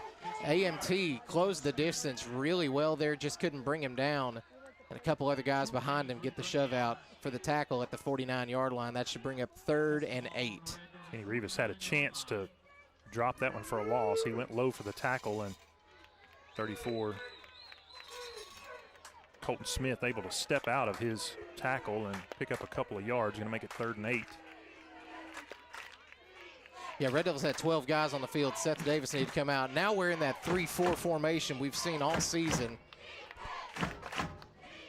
Quarterback keeps it himself. He's looking to throw it. Good move by Blake Mitchell, and that ball's almost picked. John Davis got a hand on that one. If he could have got another one, and John knows it. Yeah. John is frustrated with himself, but huge look-alive play there for what should have been all-state linebacker. Yeah, All-State last year came down to John Davis and number 50 for Salem. That's Keegan Sanderson, and after a number of votes from the coaches, Sanderson came up with 1 vote that he needed to beat out John Davis for All-State. Statistically, John had the much better season. 4th and 8 here. Salem going to punt it away. Yep, and the punt is up, and that's a short line punt. Tanner's going to have an opportunity to grab it. No, he just needs to let that go. They're going to play dead on that one. It's going to fall at about the 13-yard line. And let's see what Coach Dobbs and this offense have ready for the second half. A good stand by the Red Devil defense there to keep Salem really stymied there on their first drive of the second half. And now the Red Devil offense has a chance to equalize this. Yep, that's such an important drive, too, because Salem could separate it by 2 scores if defense doesn't make a stop there. So they did their job. Offense has got to do their job now. 4 receivers to the right side, none to the left. And that is Mason Martin in the backfield. Nope. It's Dakota, That's Dakota Ham. Good Here, run right there up the by middle. Dakota. He stood up at about the 20-yard line. Good, solid run there for Dakota. Pickup of 8 on the first down carry by number 23, Dakota Ham. Going to make it second. Well, they're going to mark it a 7-yard gain, Oh, so man. 2nd and 3. They're going to say he was right at the 20. 2nd and 3 for the Red Devils. 10 minutes left here in the third quarter. Red Devils lead 14-7. Goodall in the backfield with Crawford. Dakota Ham moves over to that up back position. Now the Red Devils shift in formation, bringing the receivers in. Crawford looks to Hegeman. Hegeman right there. He's caught it. He's got space. Tanner is moving it, and he's going to get brought down just short of the 40-yard line. Great passing catch from Crawford to Hegeman. That's twice tonight we've seen Tanner Hegeman catch the ball and have somebody right there on him, and he spins out of the tackle and able to get upfield and pick up more yardage. That one gets down to the 40-yard line. Red Devils move quickly. Hand off there to Dakota Ham. He's got space. Dakota's on the right sideline. He's going to get down to about the 44-yard line, and they are in Greyhound territory. Good run on first down by Dakota Ham. Pick up a 15. And you mentioned it, gets into Salem territory. Ball to 45. Red Devil offense moving quickly. They're going NASCAR. NASCAR here. Dakota Ham still in the backfield with Crawford. Crawford takes a snap. He's looking to his left. He's got a man. The Hegeman's downfield. That pass is caught. Hegeman. He broke another tackle. That's going to be a touchdown. Touchdown, Red Devils.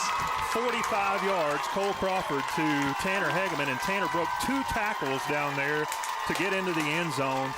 14-13. Yes, sir. Red Devils trail by 1 with the extra point coming.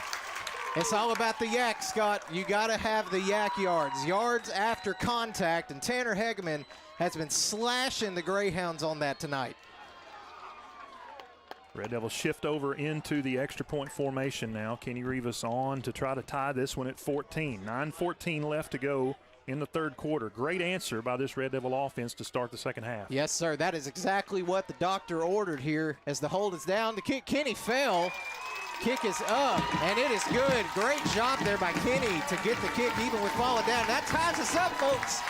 It's about to be a fun night in this second half. Red Devils and Greyhounds tied up 14-14. We're going to take a 30-second break. We'll come back with more Red Devil football on 100.9 Quick FM and Red Devil Media Productions.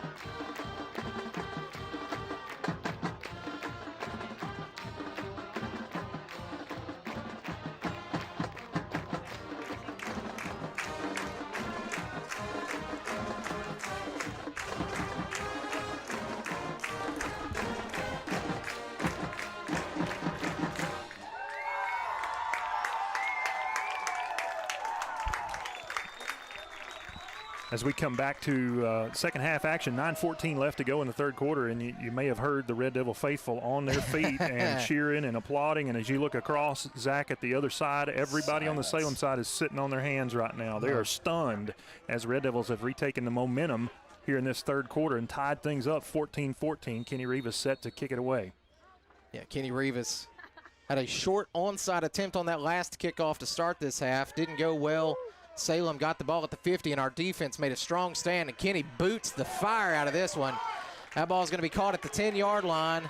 Red Devil special teams unit's got to make a stop, and he's got room on the side.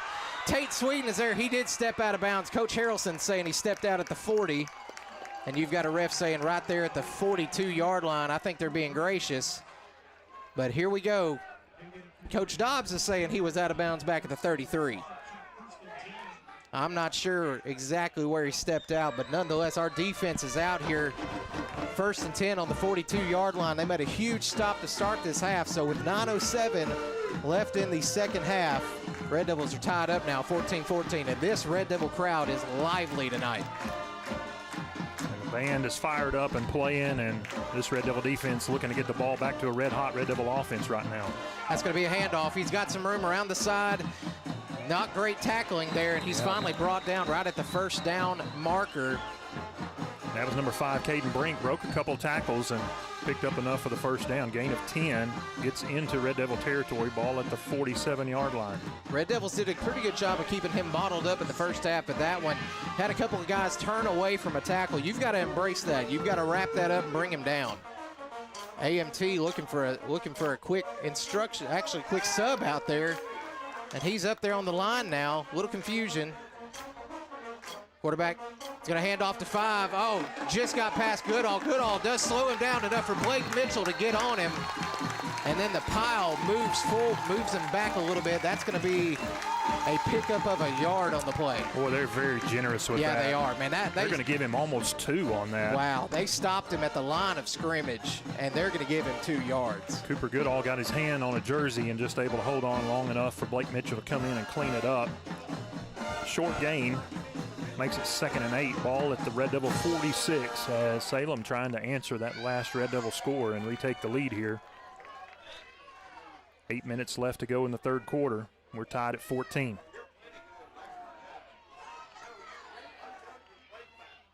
Quarterback handoff to number 11. He's got a full head of steam. He's going to fight forward. It is not enough for a first down. Going to be stopped right at the 40-yard line, so he's going to be a couple of yards short.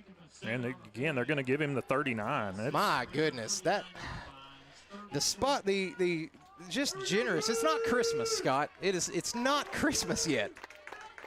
Good night. 3rd down and 1 for the Salem Greyhounds. Red Devil defense stiffened up last time and gave the ball back to the offense. Looking to do that again here. Full house set in the backfield. And yeah, now we got have a false on start. The offensive line. That's going to back them up, yeah. Make it 3rd and 6. Good break there for the Red Devils, and Salem's going to get back up to the Red Devil 44. I believe that was number 50, Keegan Sanderson. Moving there on the right side of that offense. Red Devil defense needs to get fired up, make a big stop here. They made a stop in a similar place last drive. 3rd and 6. 7:12 left here in the third quarter. Red Devils tied up 14-14. Play clock down to 7 as Salem breaks the huddle. They're going to have to snap it quickly. And they've got movement all over. Oh, my goodness. No precision. And we got jailbreak on the line. Pass is incomplete. Tanner Hageman knocks that one loose. Number 22. That's the big tight end, Cole Steeman. Pass was intended for him. Tanner Hageman arrived just on time and knocked it loose. And that's going to make it 4th and 6. And honestly, Scott, I watched the replay. We got luck. We got a break right there. They didn't call that. Tanner got there about a half second early. Well, we're due one. We're due 19. That's going to force Salem into a punt situation here. Second time they've punted tonight. No rush. They're going to set up the return. Tanner Hageman calls for the fair catch, and he makes it at the 15-yard line. So Red Devil's going to take over about where they had it last time. Yep, right about the same place. And Red Devil offense got us down the field behind the arm of Cole Crawford and the legs of Tanner Hageman, who had 2 plays in a row where he had huge yak yardage. And when we talk about yak, that is yards after contact, and those are so important. You need good rack yards, yak yards, which yards after contact. You need good yards after reception yards. Yep. And, man, Tanner has been getting us all of those all season, really. Davin Bowden in motion, and now we've got a whistle and a stoppage in play. They're going to back us up 5 yards on that one. Yeah, they're going to get us on a procedure. False start, yeah. So that's going to back us up 5 yards. The ball going to be at the 10-yard line, so it's going to be 1st and 15 there. 6:43 left on the third quarter clock, tied at 14. Red Devils went 85-plus yards last time they had the ball. Now they're going to have to go 90 yards. If they want to take the lead here. 1st and 15, 6:43 left here in the third quarter. It's all tied up. It's going to be a handoff to Goodall. Goodall's got some space, and he's going to push forward and get us back near the original line of scrimmage. Gain of 4 as Goodall just patiently picked his way through and got a positive gain on that one to make it 2nd and 11.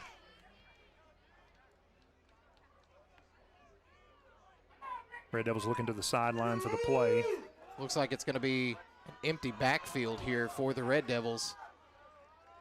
Dakota Ham back at running back. Crawford takes a snap, rolls to his right. He's got his man down there, and that's Goodall. That pass is going to be dropped. Ball kind of hung up just a little bit, gave the Salem defender, number 5, Caden Brink, a chance to catch up to it and knock it away. Man, Goodall just could not reel that one in. Like you said, Scott, just hung up a little bit. Goodall kind of had to come back to the ball just a smidge. And now we're in a 3rd and long situation. 3rd and 11, 6:02 left in the 3rd. 3 receivers down to the bottom of your screen, 1 up top. Crawford in the backfield with Ham. And Crawford takes a snap, looks right, it's completed to Bowden, and Davin is going to be hit immediately behind the line of scrimmage for a loss of about 3 or 4 on the play. That is not how they drew that one up. Yeah, Salem read that tunnel screen, that comeback screen all the way. They had 2 guys right there on Davin. One went high, one went low, and they made sure he didn't pick up any yards. In fact, he lost 2 on that one, make it 4th and 13, and Red Devil's going to punt. Cole Crawford about 3 yards deep in the end zone. Yeah, he's going to have to put some mustard on this one if he wants to get out of the shadow here. High snap, and Crawford does. He puts some stank on it. That one's going to be fielded right at the 40-yard line, and Salem is going to have great field position to start this next drive. They're going to have it in plus territory. They're going to start at the Red Devil 40-yard line, where they'll have it 1st and 10. So both teams kind of trading punches. The defense is holding fast there and forcing some punts. And these teams, you mentioned it, coming out of the half, they've kind of had a half to settle in. Each side knows what the other one's going to do, and so they're sort of matching up a little better here at the start of this second half. Had a couple of jabs going on just back and forth, and now look for Salem. What are they going to do here? They got 5 in the backfield. It's going to be a handoff to him. He throws a stiff arm. He gets past the original line. He's fighting forward, and he's going to have the 1st down. Big pickup there for Salem. And we've got a Red Devil down here holding his ankle right around the 43. I think that's Tate Sweden. That's a single digit. And he had a chance to make a tackle in the backfield and took a stiff arm, and they're going to stretch him out there. It looks like just a cramp maybe. But number 5, Caden Brink with the carry there. And you mentioned, Zach, he's breaking tackles. He's not a big guy. He's listed at 5'8", 170, but he is tough to bring down, runs very physically. You know who else is not a big guy? Cam Scadaboo. Not a big guy, but he is a hard guy to bring down, and that's exactly what we've seen from number 5 tonight. He's run the ball very well. Like I said, they really slowed him down in the first half, but here in the second half, he's starting to get a little bit of momentum here. While they tend to the injured Red Devil, we're going to take a quick 30-second break. We'll be back with more Red Devil football on 100.9 Quick FM and Red Devil Media Production.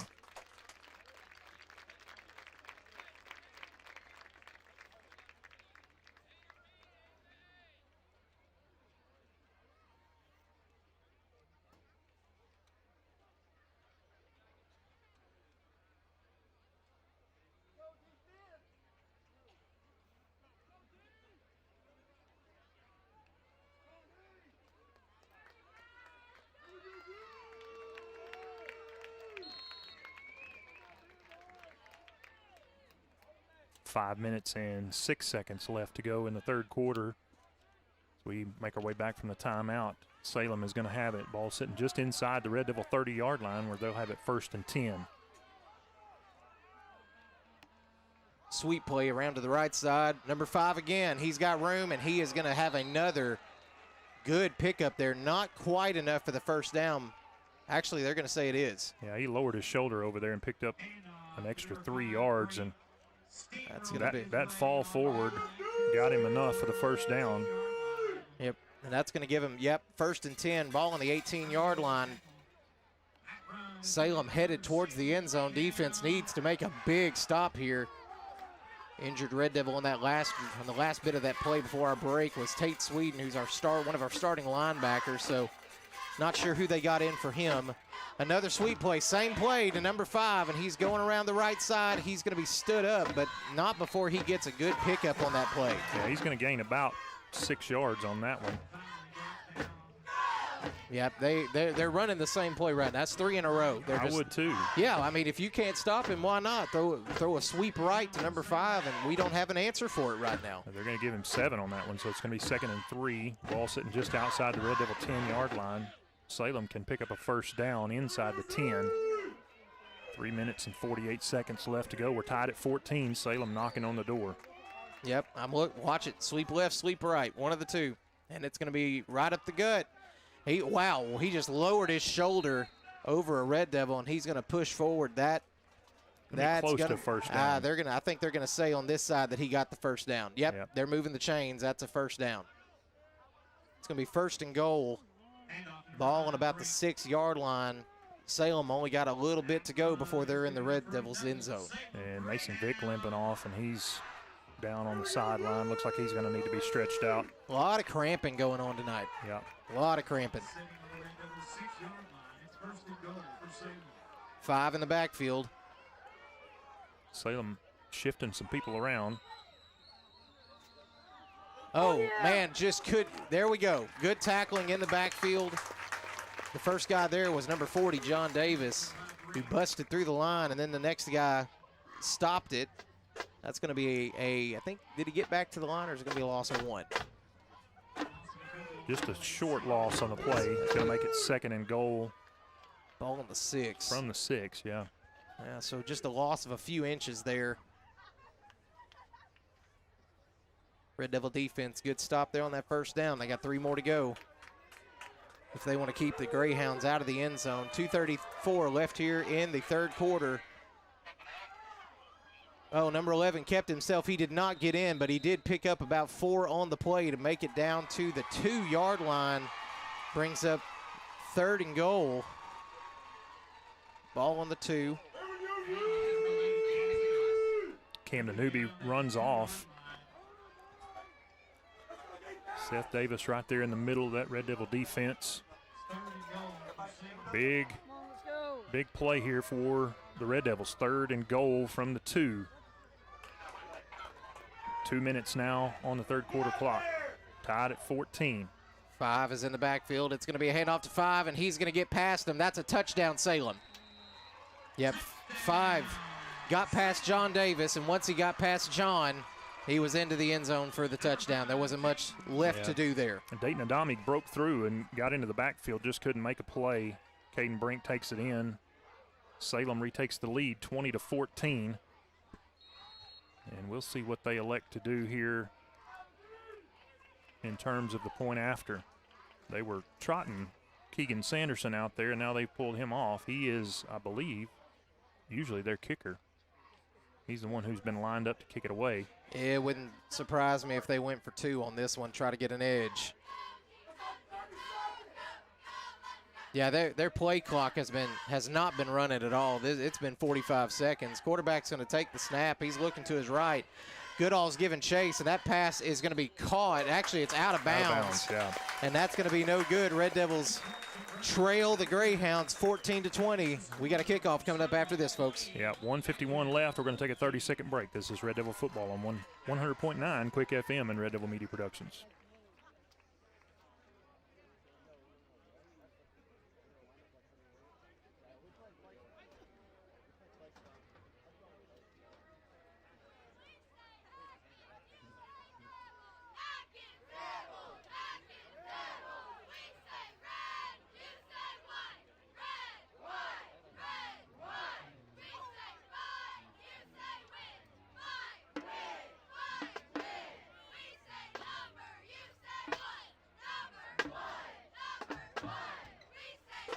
With 1:51 left to go in the third quarter. The Red Devils answered the Greyhounds on their opening drive of the second half to tie it at 14, and now Salem has retaken the lead as they got a short field after a defensive stand, got the ball at the 40-yard line after Red Devil punt out of the end zone, and they drove 40 yards for the score. Couldn't convert on the 2-point conversion, so we sit at 20-14, and the Red Devils looking to receive the kickoff here. Salem, so far tonight, has just kicked it right at that Red Devil front line. They line up in more of a traditional kickoff formation here. We'll see what they elect to do. Keegan Sanderson does kick it deep. Mason Martin is going to have a chance to return it from the 15. Mason Martin out there. He's actually looking his normal self. He actually avoids a tackle. Yeah, he went down there to avoid getting hit. Yeah, Mason, he gave it up around the 37-yard line there. So he's trying to avoid that, and I It looks like Mason's going to stay out there for this offensive drive, so we're going to have the dynamic senior running back out there for this one. Not sure. Maybe he's a decoy. I don't know. But Mason giving himself up right there, to me, says, man, he does not want to get hit on that knee. Crawford in the backfield. Goodall next to him. Handoff to Goodall. Goodall's got some space. Good hard run by Cooper. And that's going to be a pickup of about 6 yards. Actually, they're going to give him 7 yards. Yeah, good first down run by the sophomore Cooper Goodall. So he lowered his shoulder and picked up a couple of extra yards there. Red Devils are going with the turbo offense here. Yep, they still had a guy on the coming off over there.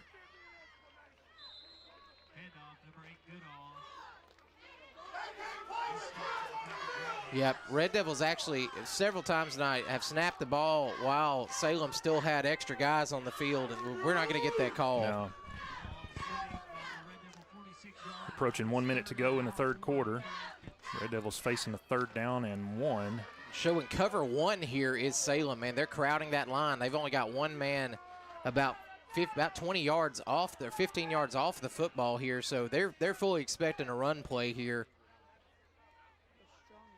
Crawford takes a snap, looks to his left. He's got his man there. Hey, that is pass interference.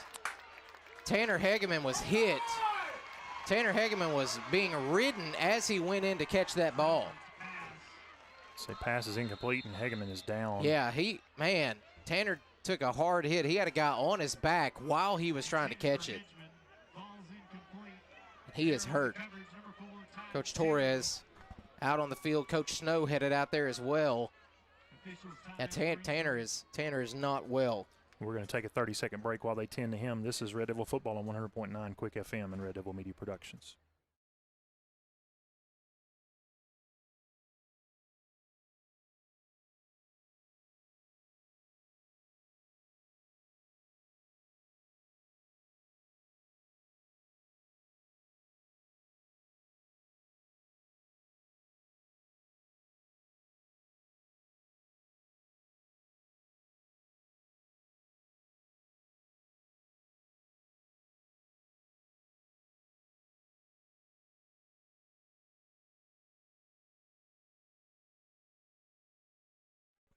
And that's not what you want to see, Scott. Tanner hobbling off there has no weight on that left ankle. As Coach Snow and Coach Torres help him off the sideline here. Tanner's been such an important weapon for the Red Devils tonight, and really has been all season. Hate to see that young man injured on that play. As we look down the sideline, I saw Coach Dobbs having a conversation with the ref, and now Coach Harrelson having a conversation saying, hey, that was pass interference on that play, no call, and now our guy's hurt. 4th and 1, Red Devils with the offense out there on the field. They're going to go for it. Crawford passes incomplete, intended over there for number 15, Allen Horn, just couldn't get it there, and that's a turnover. Salem's going to get the ball in plus territory again, ball on the 46-yard line. Last time they got it on the 40, able to punch it in. This time, as you said, still in Red Devil territory at the 46 with 35 seconds left to go here in the third quarter and holding on to a 20-14 lead. Yeah, Jackson Taylor, the Salem quarterback, trots onto the field. Gets the play to his teammates there in the huddle. And they break with a rare empty backfield look. They're going to have 3 receivers to the far side, 1 to the near side. It's going to be a handoff right to the side, and he's going to get brought down. There's a penalty marker on the play. Is that going to be our first hold? We may have our first hold of the night. I think that's our first holding call of the night. No, not a hold, but still going to be a penalty against Salem. It's going to be a illegal shift penalty. It's going to back him up. Should be 5-yard penalty. 5 yards, so it's going to put them across midfield. The ball's going to be at the Salem 49. So back in minus territory here, just by a yard and a half. 1st and 15 for the Greyhounds. Clock just under 30 seconds here in the third quarter. It's good to see Tanner Hegeman jogging on the sideline here. seeing if he can get his legs out from back under him. Quarterback going to keep it himself, rolls to his right side. He's got plenty of space to run, and he's going to go out of bounds somewhere around the 45-yard line. Gets just beyond the original line of scrimmage, so he gets those penalty yards back, plus just a little bit. It's going to be 2nd and 9. Tanner Hageman comes back out on the field. Ethan Lindboom comes off. You said it, Zach. It is good to see Tanner back up on his feet. A few Red Devils dinged up tonight. We saw Mason Vick hobble off earlier, and Tate Sweden been injured. The big one is Mason Martin.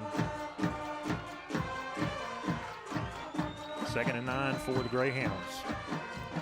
Jet sweep. No, it's going to be a keeper by Jackson Taylor. He's going to get brought down. Cooper Goodall and Blake Mitchell. And then AMT coming in to drag Taylor down. That's going to be, they're going to give him really generous forward progress. They're going to say he got back to the line of scrimmage. Wow, man, Blake Mitchell brought him down 3 or 4 yards behind that point. That's going to be the end of the third quarter. Our score, the Salem Greyhounds 20, your Atkins Red Devils 14. We're going to take a 1-minute break. This is Red Devil Football on 100.9 Quick FM and Red Devil Media Productions.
Back here in Salem as we get set to start the fourth quarter, the Red Devils trail the Salem Greyhounds 20-14. Salem's going to have it 3rd and 8 at the Red Devil 44.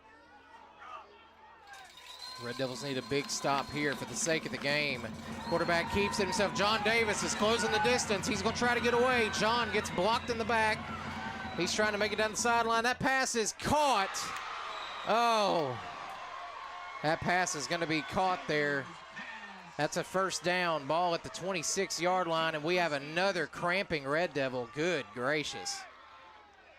Dakota Ham, the next one cramped up. It's been every play we've had somebody cramping up.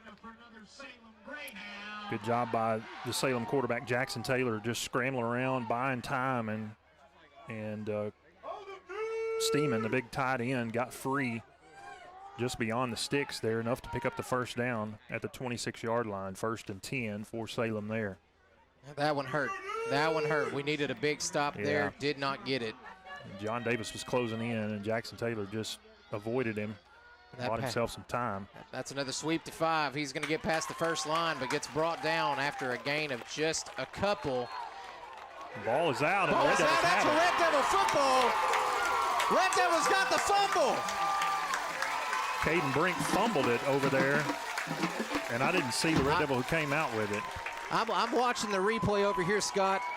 That ball came out, and it looks like, was that AMT? No, that was Blake Mitchell that had the ball. Blake Mitchell came up with the ball, handed it to the ref. Huge turnover there by Salem. The Red Devils have the ball inside the 25. Red Devil offense has got to score here. Crawford fakes it around to Mason. Mason's got space. And he didn't. He got hit, and he's going to get dropped behind. And Mason is down on the far side. Mason's hurt. Yeah, they're calling for coaches over there now. Mason is down, and he is in a lot of pain. Yeah, Mason's in a lot of pain. Yeah, he's pounding the turf over there. He's a tough kid. Tried to go. Got a brace on that right knee, and he got brought down over there on the far side, and he's in a lot. In some pain. Coach Dobbs, Coach Harrelson getting over there to check on their star running back, but That's what you hate to see. And great kid in his senior year, and he was a warrior out there trying to fight through this pain. But man, he is hurt. And we're going to take a 30-second break while they look at Mason Martin. We'll be back with more Red Devil football right after this. You have cups of wine.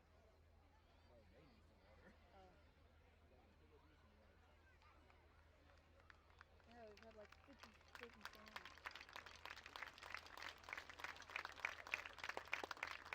This earpiece is doing anything but staying in my ears.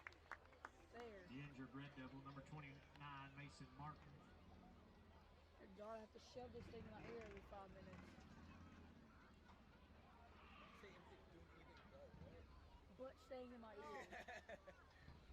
It falls out like once at least every Mason Martin being helped off the field by Coach Dobbs and Coach Harrelson. Coach Torres meeting them out there in the middle of the field, and he's going to assist now in getting Mason Martin off the field. The senior went down on the far side after a short gain, and he is not putting any weight. Well, he is now. Now just started putting a little weight on that right leg. Yeah, and that's because he wanted to. You know, his coaches are holding him up. Mason, man, he's tougher than nails, man. Mason Martin doesn't want this to end this way for him.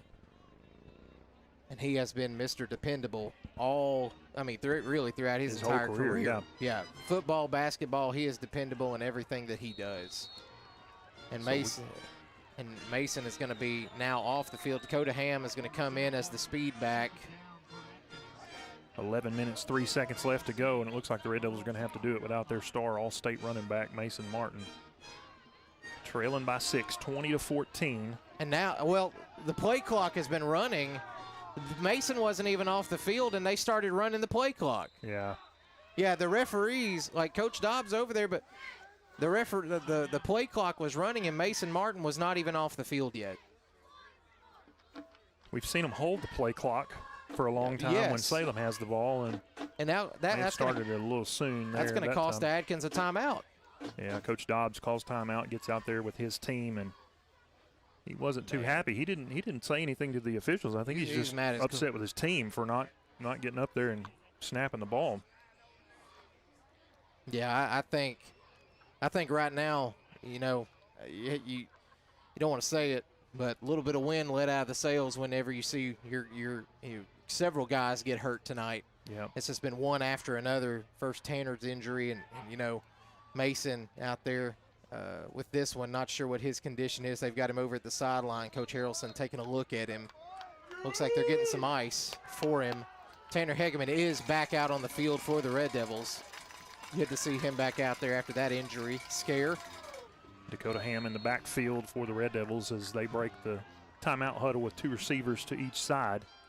2nd and 9. 11:03 left here in the fourth quarter, and that ball is going to fall incomplete. Dakota Ham just lost it. Didn't know where it was coming. And just a miscommunication there between quarterback and his sub running back. Yeah, it's going to bring up 3rd and 9. Just 2 seconds tick off the clock there, so we've got 11:01 left to go in this one. Red Devils need to get up to the 33-yard line for a first down. Actually up to the 34. Crawford's going to roll to his left. He's going to get some air into that one. That's caught by Hegeman.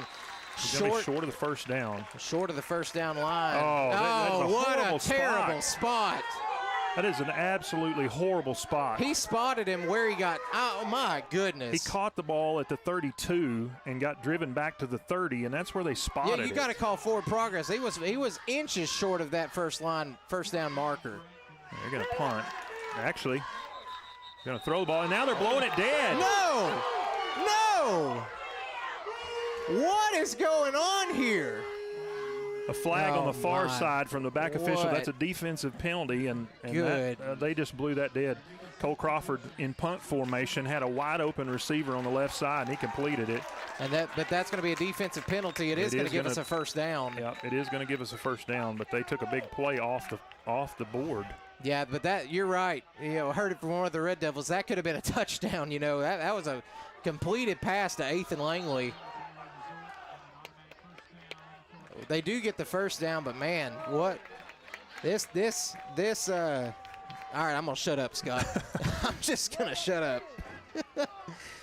Oh. Red Devil offense staying on the field here after the pick up the first down because of the penalty.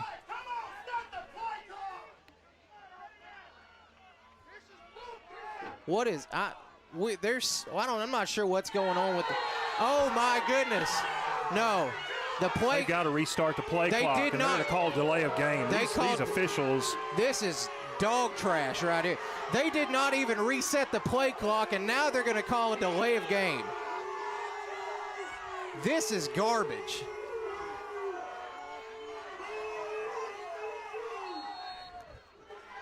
Wow. If I'm wearing a white jersey out there, I'm fired up right now. Come on now, let's go. Crawford keeps it himself. He's going to break a tackle. He's headed towards the sideline, puts his head down, and lays the lumber on a Salem defender. He's going to be close to the first down, and Crawford is down on the sideline. He is not. He is hurting. And they mark him about a yard short of the first down. That's right. Cole, again, another one of our players that's tough as nails. Cole Crawford, our star quarterback, who is the leader of this team, injured on the play here. Expecting to see Ethan Lindboom coming in now, who just in the last game, Lindboom just came off an injury of his own. And Crawford hobbling. Yeah, he's up, but he's not well. No, that a lot of lower body, and he's going to be carried. Cole was in a lot of pain on that right leg. He clear off the bench there for your quarterback. He is in a ton of pain. Ethan Lindboom is going to come in here at quarterback for the Red Devils. The junior is going to have to get this ball moving. Cooper Goodall going to be at quarterback. And at that Wild Devil formation. We've seen it a few times tonight. Hadn't been too successful. But you need a yard here to buy yourself some time, and this is what Cooper Goodall does well, is get you a yard. Goodall's going to keep it himself. He has to go around. He breaks the tackle. He's moving. Cooper Goodall gets a good pickup there of about 7 yards. First down, Red Devils. He crosses midfield into Salem territory. They're going to mark him at the 48. And they're trying to go quickly here. Lindboom in at quarterback. Cole Crawford injured on one of those last plays here. Lindboom bobbles the snap, and he's hit hard quickly. So 10 minutes left here in the game, and we got our first sack there. It's going to be a loss of about 5. Keegan Sanderson, number 50, in there to bring Lindboom down after the bobbled snap. If you missed it earlier, Cole Crawford fought for a 14-yard pickup there, injured on the tackle on the sideline, and they are still, Coach Porter is over there now, our AD, attending to his knee. It looks like a knee injury. Ethan Lindboom, the backup, our junior quarterback, who starts at safety for us, is out here trying to make this drive happen. Play clock down to 7. Lindboom takes a snap. He's going to keep it himself right up the gut. He's got room. Go on, Ethan. Big first down for the junior quarterback, Ethan Lindboom. Lindboom needed 14. He got 15. A good carry by the junior backup quarterback, Ethan Lindboom. Boom is going to have to make it happen here. His quarterback is out. Looks like he might be out. This is big time for the junior quarterback. Ball at the Salem 36, where it'll be 1st and 10 for the Red Devils. Empty backfield here for Lindboom. 3 up top, two receivers down low. Lindboom again keeps himself around the right side, breaks the tackle. He's going to get brought down after a pickup of about 2 on the play. Going to be 2nd and 8. We're under 9 minutes left to go here in the ball game. Red Devils trailing by 6. Salem with a 20-14 lead. Red Devil offense moving now. They are moving, and you've got your 2 best offensive players injured over here on the bench, and they are getting the ball moving here under the backup. Ethan Lindboom. Empty backfield, 2 receivers to the near side, 3 to the far side. Lindboom going to throw it. Looks left. He's got a man over there. That's Hegeman, and that pass is incomplete. That is going to be incomplete. That's going to be incomplete. A defender did catch it, but his legs were out of bounds. That's going to bring it. Batted up in the air, and Salem not able to come down with it. going to bring up 3rd and 8 here as Cole Crawford and Mason Martin both over here on the sideline with their coaches. You thinking their nights may be done. Kind of looks that way. Yeah, they're getting the ice on Cole's knee. I'm afraid Cole Crawford is done for the night, folks. Cooper Goodall now in the quarterback position.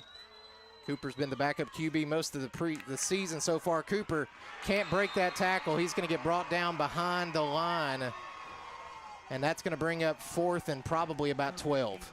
Good job there by number 11, Dylan Gaskins for Salem, just reading that one all the way. Cooper tried to break it out to the left, and Gaskins kind of held off initially and then shot through and went untouched, able to bring Cooper down in an open field tackle to make it 4th and 11.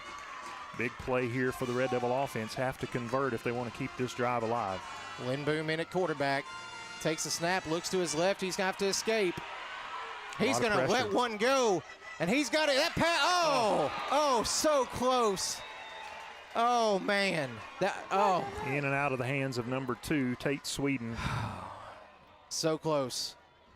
And Tate cramping up over there as well. Oh, I'm sorry, that's Dakota Ham. Yeah. I saw the 2. I didn't see the 3. That's going to be a turnover on downs, folks. Salem is going to get the ball, and they're going to have it on their own 37-yard line. And there's a penalty on the play against Atkins, and I'm not even sure what it was. But our defense is going to take the field with 7:37 left here in the game. Red Devils trail 20-14. And our star quarterback and star running back, Mason Martin, Cole Crawford, are both injured and on the bench. Right now the big thing is for this Red Devil defense to get the ball back. We need a pick. I don't think they're going to pass the ball, Scott. They're going to run the ball. We've got to make some stops here. It's going to be run around the left side. Good stop there by the Red Devils. Short gain on that one, just about 2 yards. And we got another Red Devil down. And that, it does stop the clock. Looks like another cramping issue. And that's been an ongoing issue tonight. Lots of cramping tonight. Who is that? I can't tell who that is, but coach is gonna go out there and stretch him out. Yeah, that looks like, is that Seth? Let's see. Still not able to pick up a number. I think that's Blake Mitchell. Yeah, that is Blake Mitchell. And Blake has been Blake's been a big energy guy for the team tonight. Had a big game last week. Yep. 7:26 left here in the 4th quarter. Red Devils trail by 6. Defense, if we want to stay in this one, defense is going to have to make a big stop. 2nd and 8 for Salem from their own 39-yard line.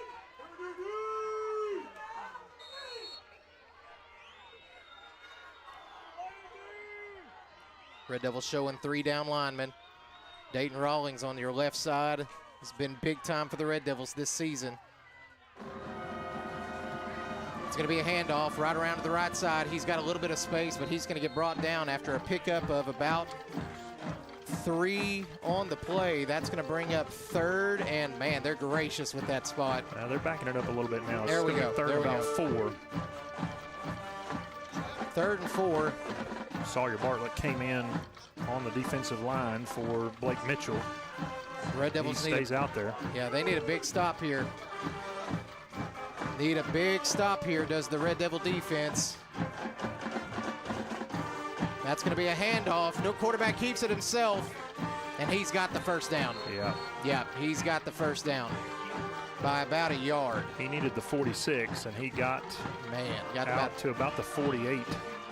They're going to mark it at the 49, actually. So that keeps the Salem drive alive, and it keeps the clock moving. 6 minutes and 30 seconds left to go. Salem holding on to a 6-point lead, 20-14. Red Devil defense desperately needs to get the ball back. And it looks like they're helping Mason Martin off the field right now. I'm not sure if he's. I'm sure he's headed. I don't know. I don't know exactly where he's headed. They're still still on the right side. Salem, and he's stacked up there by the Red Devil defense, able to pick up about 4 yards. Now we've got another Red Devil slow to get up. That's Mason Vick. He was dinged up earlier. Yeah, he's been cramping up all night. Blake Mitchell still cramping up on this sideline. And that, you know, Scott, one of the things that was talked about coming into this game is conditioning. Yeah. The first team has not had to play a full game all year. Yeah. And tonight you've been in a war all night long. And the defense has been on the field a lot. A lot. I mean, our offense has struggled tonight to stay on the field. And defense has just had to be out there quite a bit as it's another handoff right up the gut, and that's going to be close to a first down. I think he's going to have enough.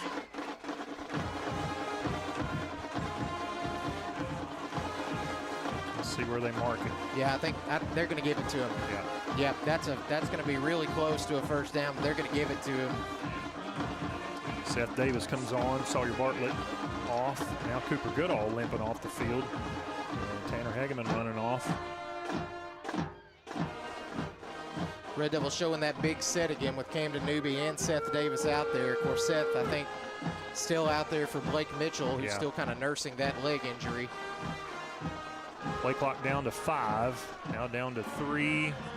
Salem not going to get it away. They do. They let them snap it. Wow, that was that clock was 0 when they snapped it. No gain on the play. To give us to number 5, Brink.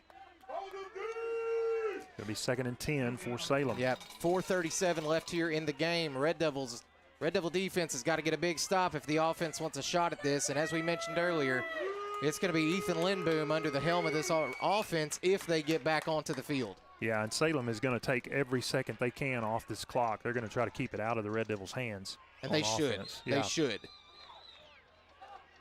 2nd and 10. Ball at the 39, or 41, excuse me. Quarterback's going to keep it. He's going to get bottled up. Nice job there by the Red Devil defense, hit. rallying to it. John Davis, Ethan Langley, Wyatt Hearn all over that one. That's going to be they're going to say he got back to the line of scrimmage. Huge stop for the defense to keep it 3rd and 10. Couple of big plays here for this defense. 3:48 left to go in the ball game. Salem with a 3rd and long from the Red Devil 41. See if the defense gets fired up here. They're showing that 4-3 front, the 5-2 front again.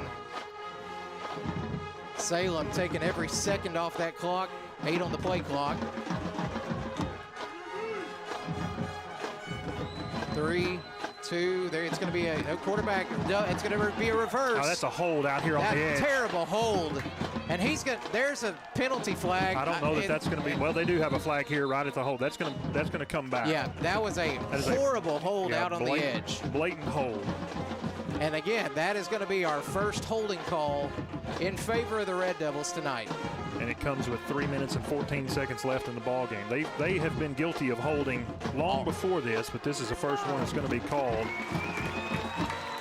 And this one, it comes at a crucial moment. That's going to back this up to what should be 3rd and 14, 3rd and 15. That's going to back them up. Not quite far enough. They should have gone back another yard or 2. Yeah, they're going to say 3rd and 16 based off where the hold happened. So 3:10, the clock is running here. Red Devils switching out some personnel. Tanner Hageman comes on. Tate Sweden off.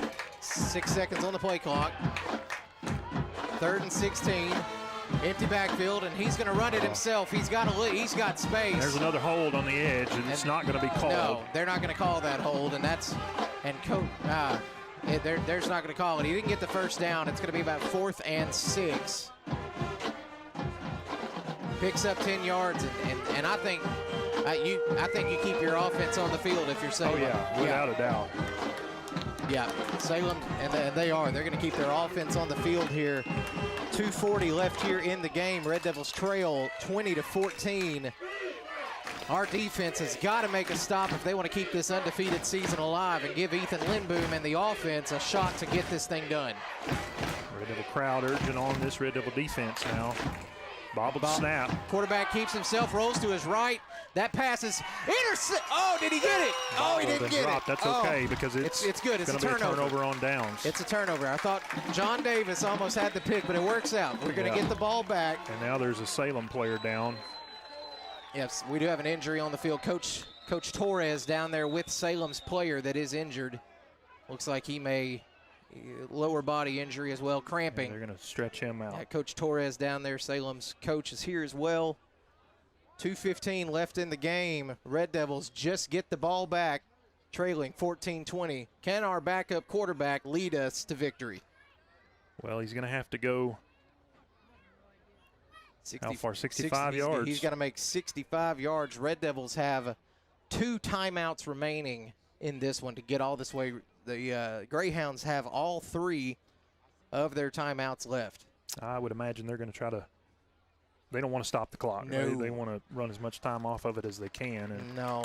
the injured Salem Greyhound is number 22, Steeman, their big tight end. The pass was intended for him, and he wasn't able to reel it in, and maybe a turnover on downs. This is big time. This is big time. These are the moments that Cole Crawford lives for, but Cole was injured earlier in the 4th quarter, and he is still on the bench. Cooper Goodall is in the backfield as our quarterback. Lindboom still on the field, but it looks like Cooper is going to be QB2 for this drive right now. 3 receivers to the far side, 2 to the near. One of them in the slot there is Ethan Lindboom. Red Devils are taking their time here. Clock is not running, and the play clock just started.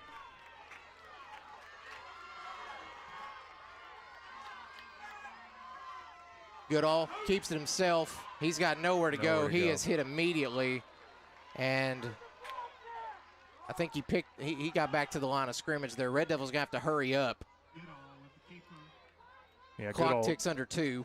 Goodall tried to find some room on the left side, and there were 3 Salem defenders right there closing in on him. Lucky to get back to the line of scrimmage. Yep. Minute 51 left here in the game. Red Devils are going to have to speed this thing up. Lindboom takes a snap, looks right, looks left. He's got his man, and that ball is going to be overthrown. It's about 5 yards ahead of Tanner Hegeman, and that's going to bring up 3rd and 9 with a minute 39 left here in the game. Red Devils got to get a first down. We've got to get a first down here now. Yeah, just got to move the chains. As you mentioned, still got 2 timeouts left, so we just got plenty of time. We got to get 9 yards. Eat it. You eat an elephant one chunk at a time, although we do have only a minute 39. Ethan Lindboom, the junior, takes the snap, looks to his right, he stumbles, he's got pressure, and he's just going to throw this one away. It was in the vicinity of Dakota Ham, but it is incomplete, and that's going to bring up 4th and 9. Lindboom did as good a job as he could escaping that pressure and getting rid of it so he didn't take the sack. That was 50. Keegan Sanderson able to get through there, the all-state linebacker for Salem. And you know, Scott, if Cole Crawford is sitting on the bench in a moment like this, you know he's hurt. Yeah. And I'm sure he's got a pit in his stomach thinking about this right now. Well, this is the ball game right here. 4th and 9 for the Red Devils. Minute 32 left on the clock, and they're letting the play clock roll down, and they're going to take a timeout, looks like. Yep. But you're right, Scott. This is the ball game. If Red Devils can convert this one, we've still got a chance. But if they don't convert this, it is over. While there's a timeout on the field, we'll take one on the air. We'll take a 30-second break. This is Red Devil Football on 100.9 Quick FM and Red Devil Media Productions.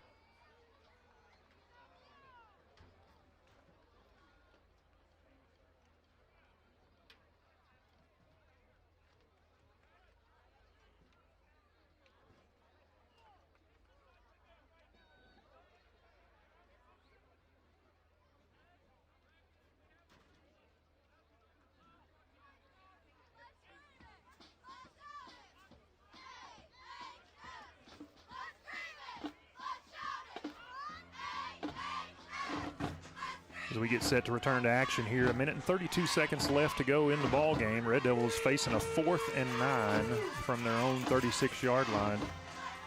And normally in this situation, Zach, you would lean on your seniors, Cole Crawford, the quarterback, Mason Martin, the running back, but those guys are both out with injuries, and so you got the junior backup quarterback, Ethan Lindboom, in there at the helm. He's got 3 receivers to his right, 1 to the left, empty backfield. Lindboom looking downfield. He's going to let one go. Davin Bowden's in the vicinity, and that ball almost intercepted, falls incomplete, and that's going to be the ball game, folks. A minute 25 left here on the clock, but Salem can come out and take a couple of knees, and this one's going to be it. Yeah, Red Devils have one timeout. They can stop it once, but Salem should just be able to run the clock out. Man, just come away with a 20-14 victory in this one. Just a gut punch for the Red Devils. Hard to overcome.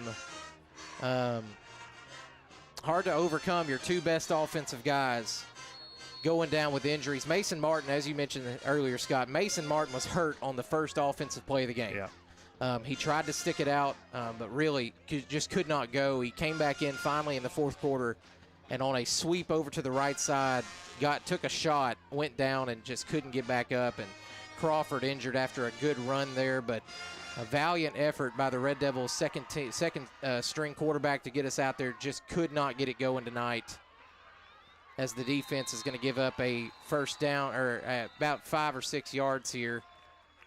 Keeper by number 12, Jackson Taylor, and the Red Devils are going to take a timeout. That's the last one they have to stop the clock with 1:15 left to go. Actually, they're going to say he got 9. They're going to say he got down on that one. No, they're going to give him first down. Yeah. So anticipate Salem could come out here and take a few knees. Yeah, just a couple should do it. Yep. Yeah, Salem probably going to come out, take a few knees, unless they want to add insult to injury and try to go get another touchdown here to pad the stats. But,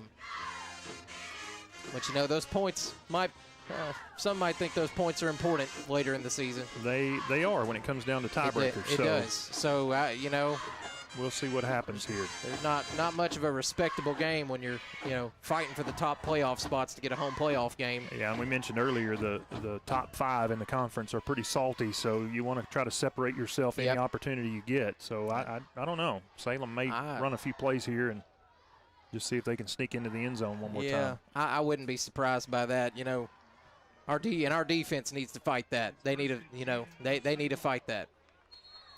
Game's not over. Quarterback is going to keep it himself, rolls out to the left side, and they're going to run. He's going to be hit, brought down, but stays in bounds over on that left side. Salem probably going to take a timeout here. 1 minute to go. Yeah, I think they did take a timeout. No, it's still clock's still rolling. Is it? Oh, it froze. They have some glitches with the play clock or the game clock here. It looks like it freezes up, and then all of a sudden you look up and the 4 seconds have gone off of it. Yep. Clock down to 45 seconds here. Red Devils trail 14-20. Quarterback hands it off to 5, and he is hit hard there by a couple of Red Devils, not letting him get upfield. Kenny Rivas, the first one to get to him, then AMT. And I think that is 18, Mason Vick. Yep. And 20 seconds now left on the clock. Salem players are going to the sideline. Yeah, and all that talk, earlier in this week, Zach, from some of the Salem parents about Atkins being dog-walked by Salem, that didn't quite happen here tonight. A valiant effort by the Red Devils. Going to come up just short. Salem going to come away with a 20-14 victory. We're going to take a 2-minute break. We'll come back and recap this one. You're listening to Red Devil Football on 100.9 Quick FM and Red Devil Media Productions.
back here in Salem. Final score in this one, the Salem Greyhounds 20, the Atkins Red Devils 14. We went toe-to-toe with the defending 3A state champs and gave them all they could handle here tonight, just not enough to come out with the win.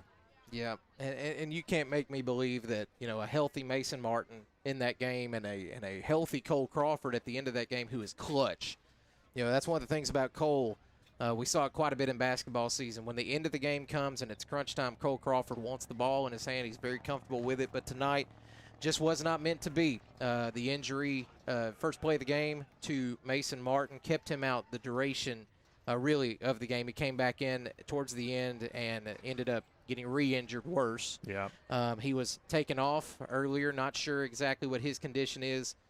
Cole Crawford injured, remained on the bench the entire fourth quarter due to that injury. So, you know, as much as a loss hurts, though, you can't hang your heads, and you cannot let this loss cause you to lose again next week. We've got Melbourne next week. Yeah, big home game. Big game. That's the thing. We're in this stretch of the season right now where you got big game after big game. And last year, these Red Devils were a little younger and not quite used to winning, and they let a tough loss carry over and beat them twice, and they don't want to do that this time. And you know, if you think back 1 year ago, Salem was on the other end of this. Yep. They fought and couldn't quite get over the hump, and the Red Devils came away with a really close victory. And Salem used that as motivation, and the rest of the way they went undefeated and won the state title. So this Red Devil team has enough talent to do it. They're going to have to dig deep and find the grit to do it to close out this season. But a tough loss here tonight. It's going to be a tough ride home for these guys, but they've got nothing to hang their heads about. They come up 6 points short and lose this one 20-14. You're right. The word there is grit. They're going to have to dig up some grit. As I'm watching Cole Crawford with his buddy Kellen, the broadcast team for our Thursday night junior high football games, as they make their way off the sideline here. Cole's still very tender on that right leg.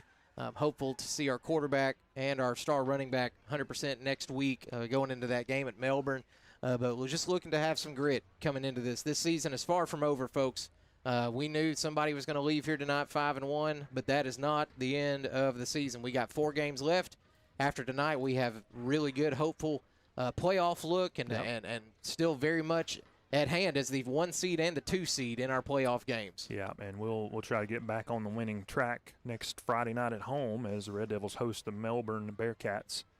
Until then, for my broadcast partner, Zach Phillips, I'm Scott Warren, and we wrap it up here from Salem. The Red Devils go down 20-14, and their record is now 5-1, 2-1 in the conference. Salem goes to 6-0, 3-0 in the conference, and we hope you'll join us next Friday night. Until then, have a great night, a good weekend, and go Red Devils.